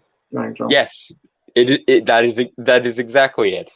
I I got a math question wrong, therefore the entire history of math must be in error. Or 1/3 of Americans love vanilla, so 2/3 are wrong. I guess I'm 2/3. I mean I I actually think that would be slightly more defensible than what Bob just did, because eh, because there are ways you may not be able to argue for taste, but you can certainly argue for the way that a person's brain interprets things. I.e., you can't ever tell a person they're wrong for liking or disliking a thing, but you can certainly criticize them for the reasons they give.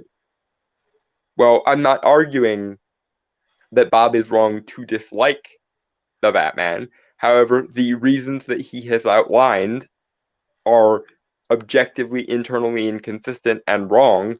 Therefore, he is wrong to dislike it for the reasons that he dislikes it. He's not wrong for disliking it if he wants to dislike it. But as with any other philosophical or opinionated position under the sun, you're not wrong for your conclusions. However, you can definitely be wrong for the arguments you make in defense of your conclusion. And if your arguments in defense of your conclusion are all wrong, then we are justified in saying, at the very least, you need to look at it differently. I mean, to be fair, I'm not a big fan of Neapolitan ice cream anyway. I like mint chocolate chip. I mean, I love me a good vanilla, but good vanillas are somewhat hard to find. Um, as far as like my favorite flavors, I've always loved cotton candy ice cream. Not the ones with chocolate in it though. I hate for some reason in the Midwest, cotton candy ice cream has chocolate chips in it sometimes, and I don't understand why. Wait, Um, sorry, there's cotton candy ice cream. Yes. Have you never That's had a cotton? Have you I never didn't had even know cotton it candy ice existed. cream? I didn't even know it existed until now. Well, then you are welcome. You are now made aware of the fact that cotton candy ice cream exists. However, be smart and don't get it from certain places, because sometimes, for whatever goddamn reason, cotton candy ice cream has chocolate chips in it, and I don't know why someone would do that to perfectly good cotton candy ice cream. Well, also the fact I'm not really big on cotton candy either, so Cotton candy ice cream was actually the first ice cream I ever remember having, and for like the entirety of my elementary school years, it was the only ice cream I would eat. Um, and, I and eventually grew and tasted other forms of ice cream, but for a long time, cotton candy ice cream was my default ice cream. right, But right, again, well, when I was in college in Ohio, I found a pint of cotton candy ice cream, and I thought, score, I love cotton candy ice cream, and for some reason there were fucking chocolate chips in it. And I still feel like I should sue whatever ice cream brand that was, because there should never be chocolate chips in cotton candy ice right. cream. Dragon Turtle. I actually do prefer vanilla. A lot of other flavors are too strong, just like eating the icing from a cake with no cake. I can kind of I can agree with that. Yeah, that's actually fair.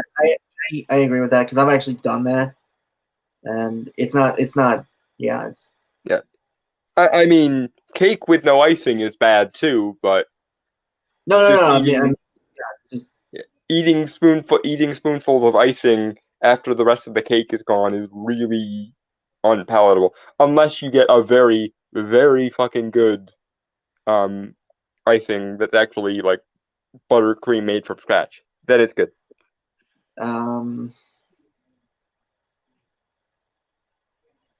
yeah, okay.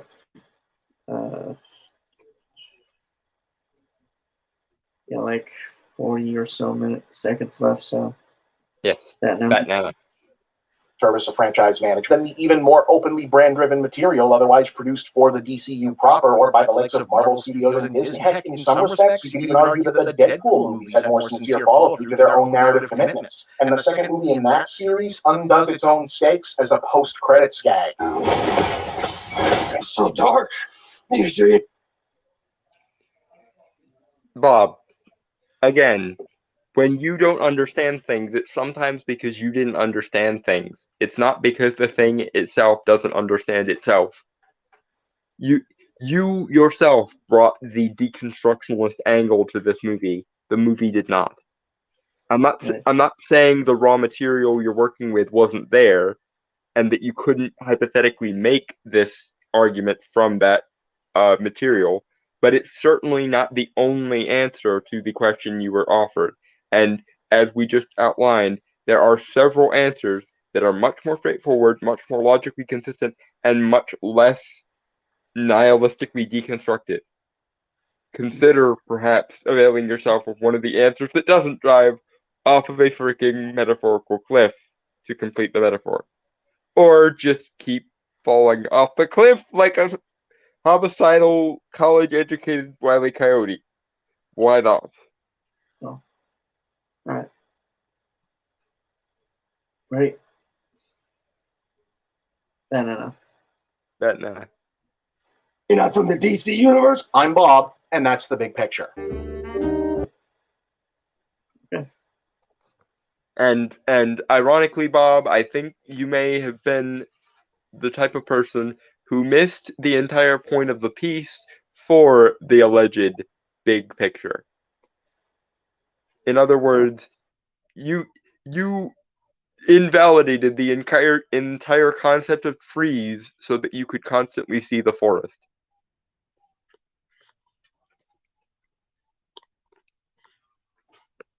Anyway, let's move to the monsters thing because after Bob, I'm not sure I can handle any of that right now. Yeah. So.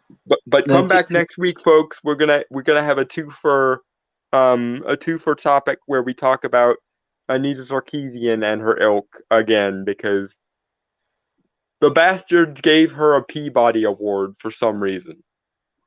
Give it a minute. The article's still loading. Yeah, so we're gonna call it with this last article because we wanted to end on something positive. Drag Turtle. That is something Bob would probably say. I know you and how you should be better than you. You either didn't actually like it, even though you thought you did, or you did for different reasons and are a bad person because of it. Yep, that's the standard response. Your willingness to consider options that aren't socio-political make you a bad person. To be fair, though, like I said, there is a contingent of hyper-traditionalist people like Professor Geek and the Fourth Age who will go so far as to say if you don't see art from a Jungian perspective and essentially worship the cult of Jordan Peterson, then you are a bad person because of it.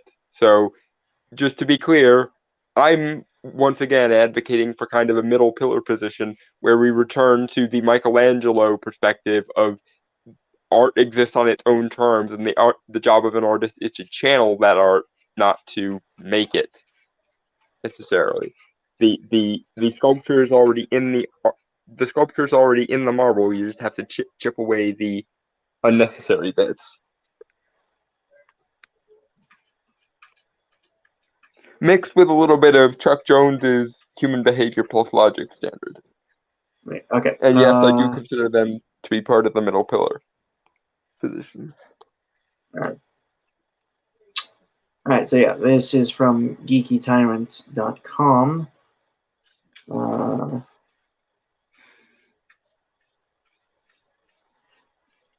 Rob Zombie shares our best look yet at the Monsters movie he's making. This was published April 5th, 2022. It's written by Joey Parr. I'm sure which. Rob Zombie has shared another photo with the Monsters movie that he's currently making, and this is pretty much our best look yet at what he's making. The photo features Jeff Daniels as Herman Munster, Sherry Moon Zombie as Lily Munster, and Dan Roebuck as Grandpa standing around on the set of their creepy home preparing to shoot their next scene. And I suppose we should we should kind of give context on our positions on the Monsters as a general. Brainstormer absolutely loves the Monsters. I was always more of an Addams Family kid myself. Right. But I can still appreciate the Monsters. They were just of the two like supernaturally themed family sitcoms. I preferred the Addams Family to the Monsters, but I still am glad that they're getting good adaptation. Right. Okay. So I also, first thing is mainly because I watched the Monsters first before I ever knew anything about the Addams Family. So, that is also where I'm kind of coming from as well. They're kind of my first.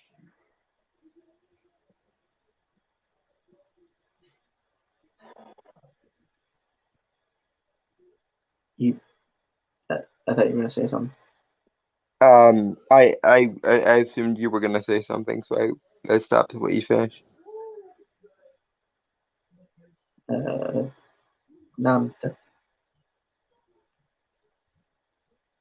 Go on. Yeah, I knew about both the Monsters and the Addams Family when I was a kid. I always just preferred the Addams Family because the Monsters are a normal family who happen to be monsters.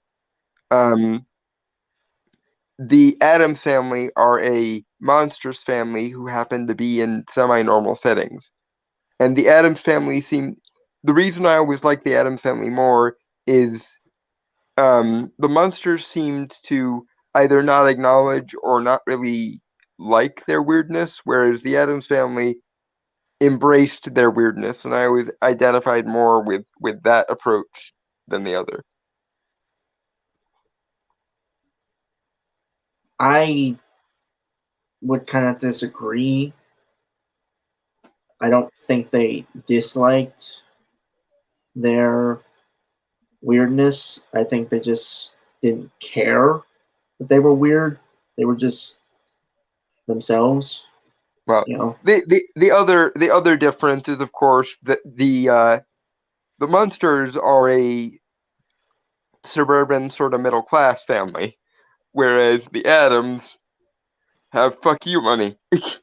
Right. Okay. So the other thing, like with me, is to be honest, I completely like really thinking about it, like my family and looking at episodes of the Monsters and stuff. My family were kind of the monsters, honestly.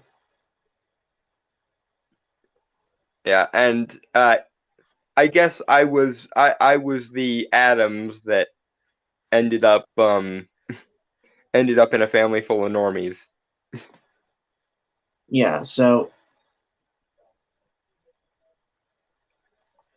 Though, to be fair, if I had been born an Adams, I would have been so fucked up by the time I was a kid. right, anyway, the image came with the following note from Zombie: "A view from my monitor. Three very tired monsters trying to conserve their energy between takes. It's been a tough one for this trio. 3 hours of makeup, 14 hours of shooting, 1 hour of cleanup, then a drive back to the hotel, grab a few Z's, and straight back on set. It's definitely the end of a long day here. Outside the stage, the sun is definitely beginning to rise, working from sunrise to sunrise." Uh, Okay, I gotta give Rob Zombie a bunch of credit here because he always struck me as kind of a pretentious prick before, but he seems really likable in um that particular post. So kudos to you, Mr. Zombie. Hopefully this passion project will go swimmingly for both you and Brainstormer's sake. Cheers to these three for always bringing the thunder, because there was an end there. I wasn't able to read it. Mm-hmm. The film follows a family of benign monsters who relocate from Transylvania to the American suburbs. The rest of the cast includes Doctor Who and Hobbit actor Sylvester McCoy, who is playing Igor, the faithful servant of the family, and Elvira actress Cassandra Peterson as a real estate agent. I didn't realize Seven was playing Igor. Also, Damn. Elvira here, so that's cool. Yeah, that is some fan casting if ever I saw it. Which again, kudos to you, Mr. Zombie. And yes, Okay. Dragon Turtle. He was a musician in the, I think, 80s, but he transitioned to wanting to be a writer and director of film sometime in the late 90s, early 2000s.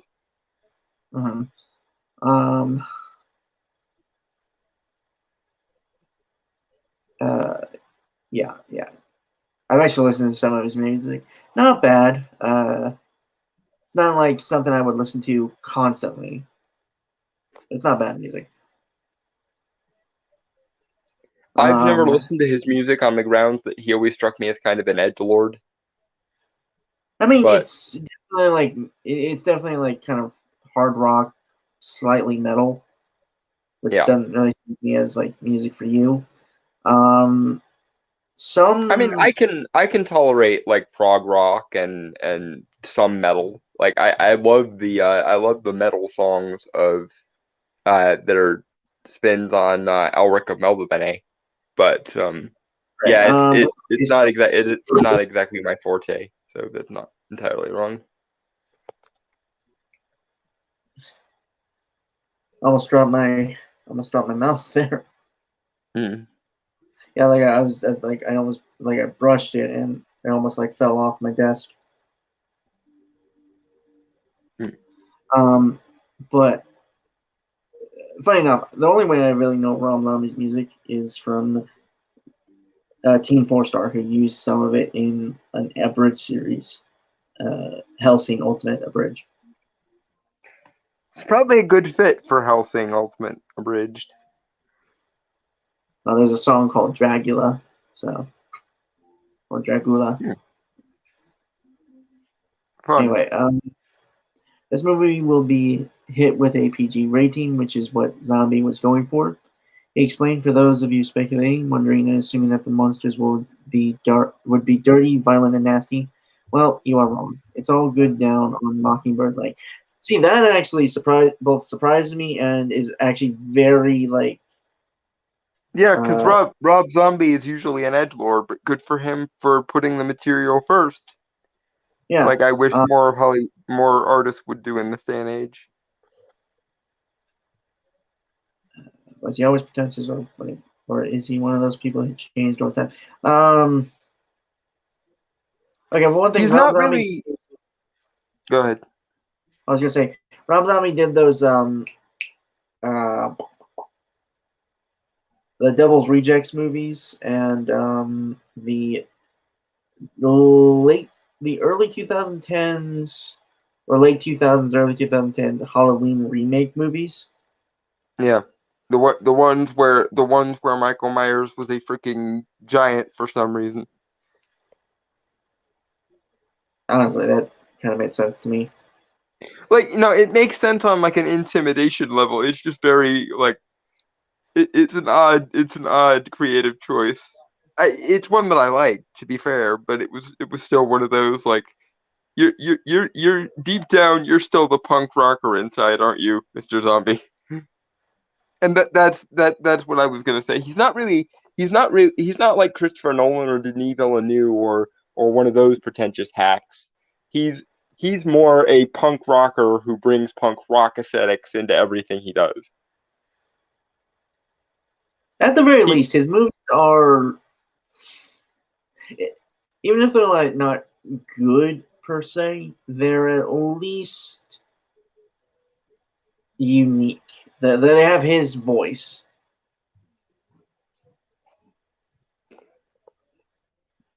Dragon Turtle, given that I am actually physically disabled, I find your statement hilariously ironic. I don't know if you did that on purpose, but I just want to highlight that for the sake of, if you didn't do it on purpose, think through the implications of your own jokes, sir. And if you did do it on purpose, then bravo. Right. Yeah, I got anything. Moving on. Yes. Okay. The movie is set up at Universal Studios 1440 Entertainment Division and will likely go directly to streaming. The release date has been set for the film. I mean, they are still technically shooting, so. Yeah, assuming like I did last Thursday when we were talking about it, I assume that they're going to set it because they, according to the 5 minutes of Google Foo I did, they want it to have a 2022 release date. And if that be true, then I cannot imagine for the life of me Rob Zombie not setting this for an October or at the very least Halloween release date. And if you intend it to be anything other than a Halloween release date, shame on you, sir. Because wasted potential. Right. Okay, so here we have the image. And this is from the view of the camera. So we actually have a look, because it's like it's something very, because like what was going on with like people bitching about the bat suit and like set photos, not from the actual view of like how it would look on camera or anything. Like actual like film camera, like the You always have to keep in mind that on set pictures will always look different than how they're going to look in the actual film, because color correcting, aesthetic changes, lenses, and so on are common in editing. Yeah, and not to mention in modern movies, 90% of it is done with CGI anyway. Yeah, this isn't that, which I'm very happy about. I mean, like if they add some CGI, I'm fine with it as long as it's like they put in the effort with it, you know. I imagine like there'll be lightning effects and so on that they could definitely do with CGI, but Yeah, I like I think I think I think I think at least everything you could do practically within a reasonable degree, they'll probably try to do practically, which is a good choice. So, yeah, well, Rob Zombie actually has like done a lot of practical stuff in the movies I've seen that he's done, or yeah, like clips.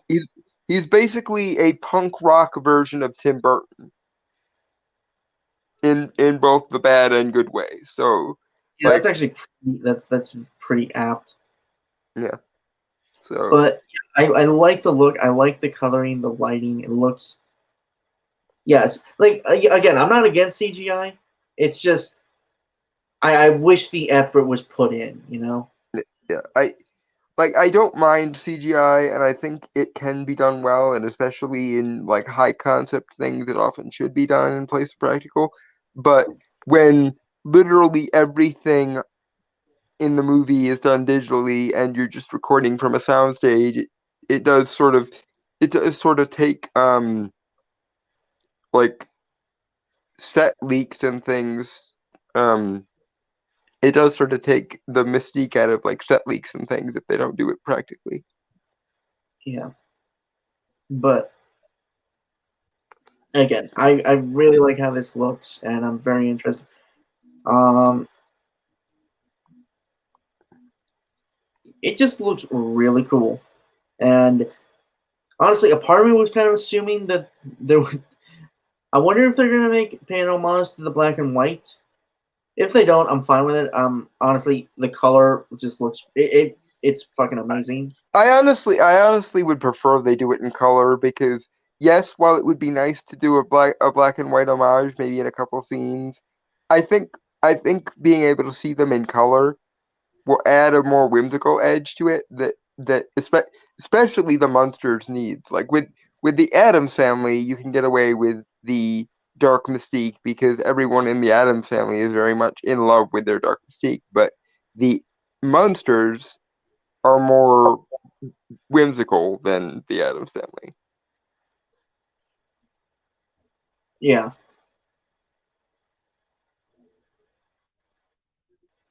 Ironically, I think, and that was the end. Mhm. Ironically, I think Tim Burton, besides, I know he didn't do the Adams Family movies, even though like it really looks like he I did. think he produced it actually, to be fair. I think he produced both Addams Family and Addams Family Values. Either way, I think the Monsters were also like I agree with like your kind of description of like punk rock Tim Burton for Yeah. Rob Zombie. Um, and it just looks really cool. And I'm fully on board with the color because it actually pops. Like there's actual color in it. It doesn't look desaturated Yeah, or and anything. especially if you release this on Halloween, like you should, Mr. Zombie. Um, Although I don't think I'm not entirely sure if he has say over that per se. That could be the studio. okay, but if you need a particular release date, then lobby for an October one, please. Yeah, If you are releasing it basically as a Halloween movie, which you should, um, you can do really interesting things with the saturated colors in like a Halloween stuff. Think of like Hocus Pocus or Trick or Treat and the way that the colors of those sorts of Halloween movies pop. You could do really interesting things if you have a Munsters that pops in that sort of way. yeah, and yeah, I'm excited. And if it's Yep. bad, it's bad. Like you know, I'll fully admit that. Yeah. Whether or not it releases in October like it should, if this is good, I see absolutely no way it doesn't become a Halloween classic. Mm-hmm. And I will be cheerleading for it right along with everybody else to become a Halloween classic if it is very good. I do feel like again,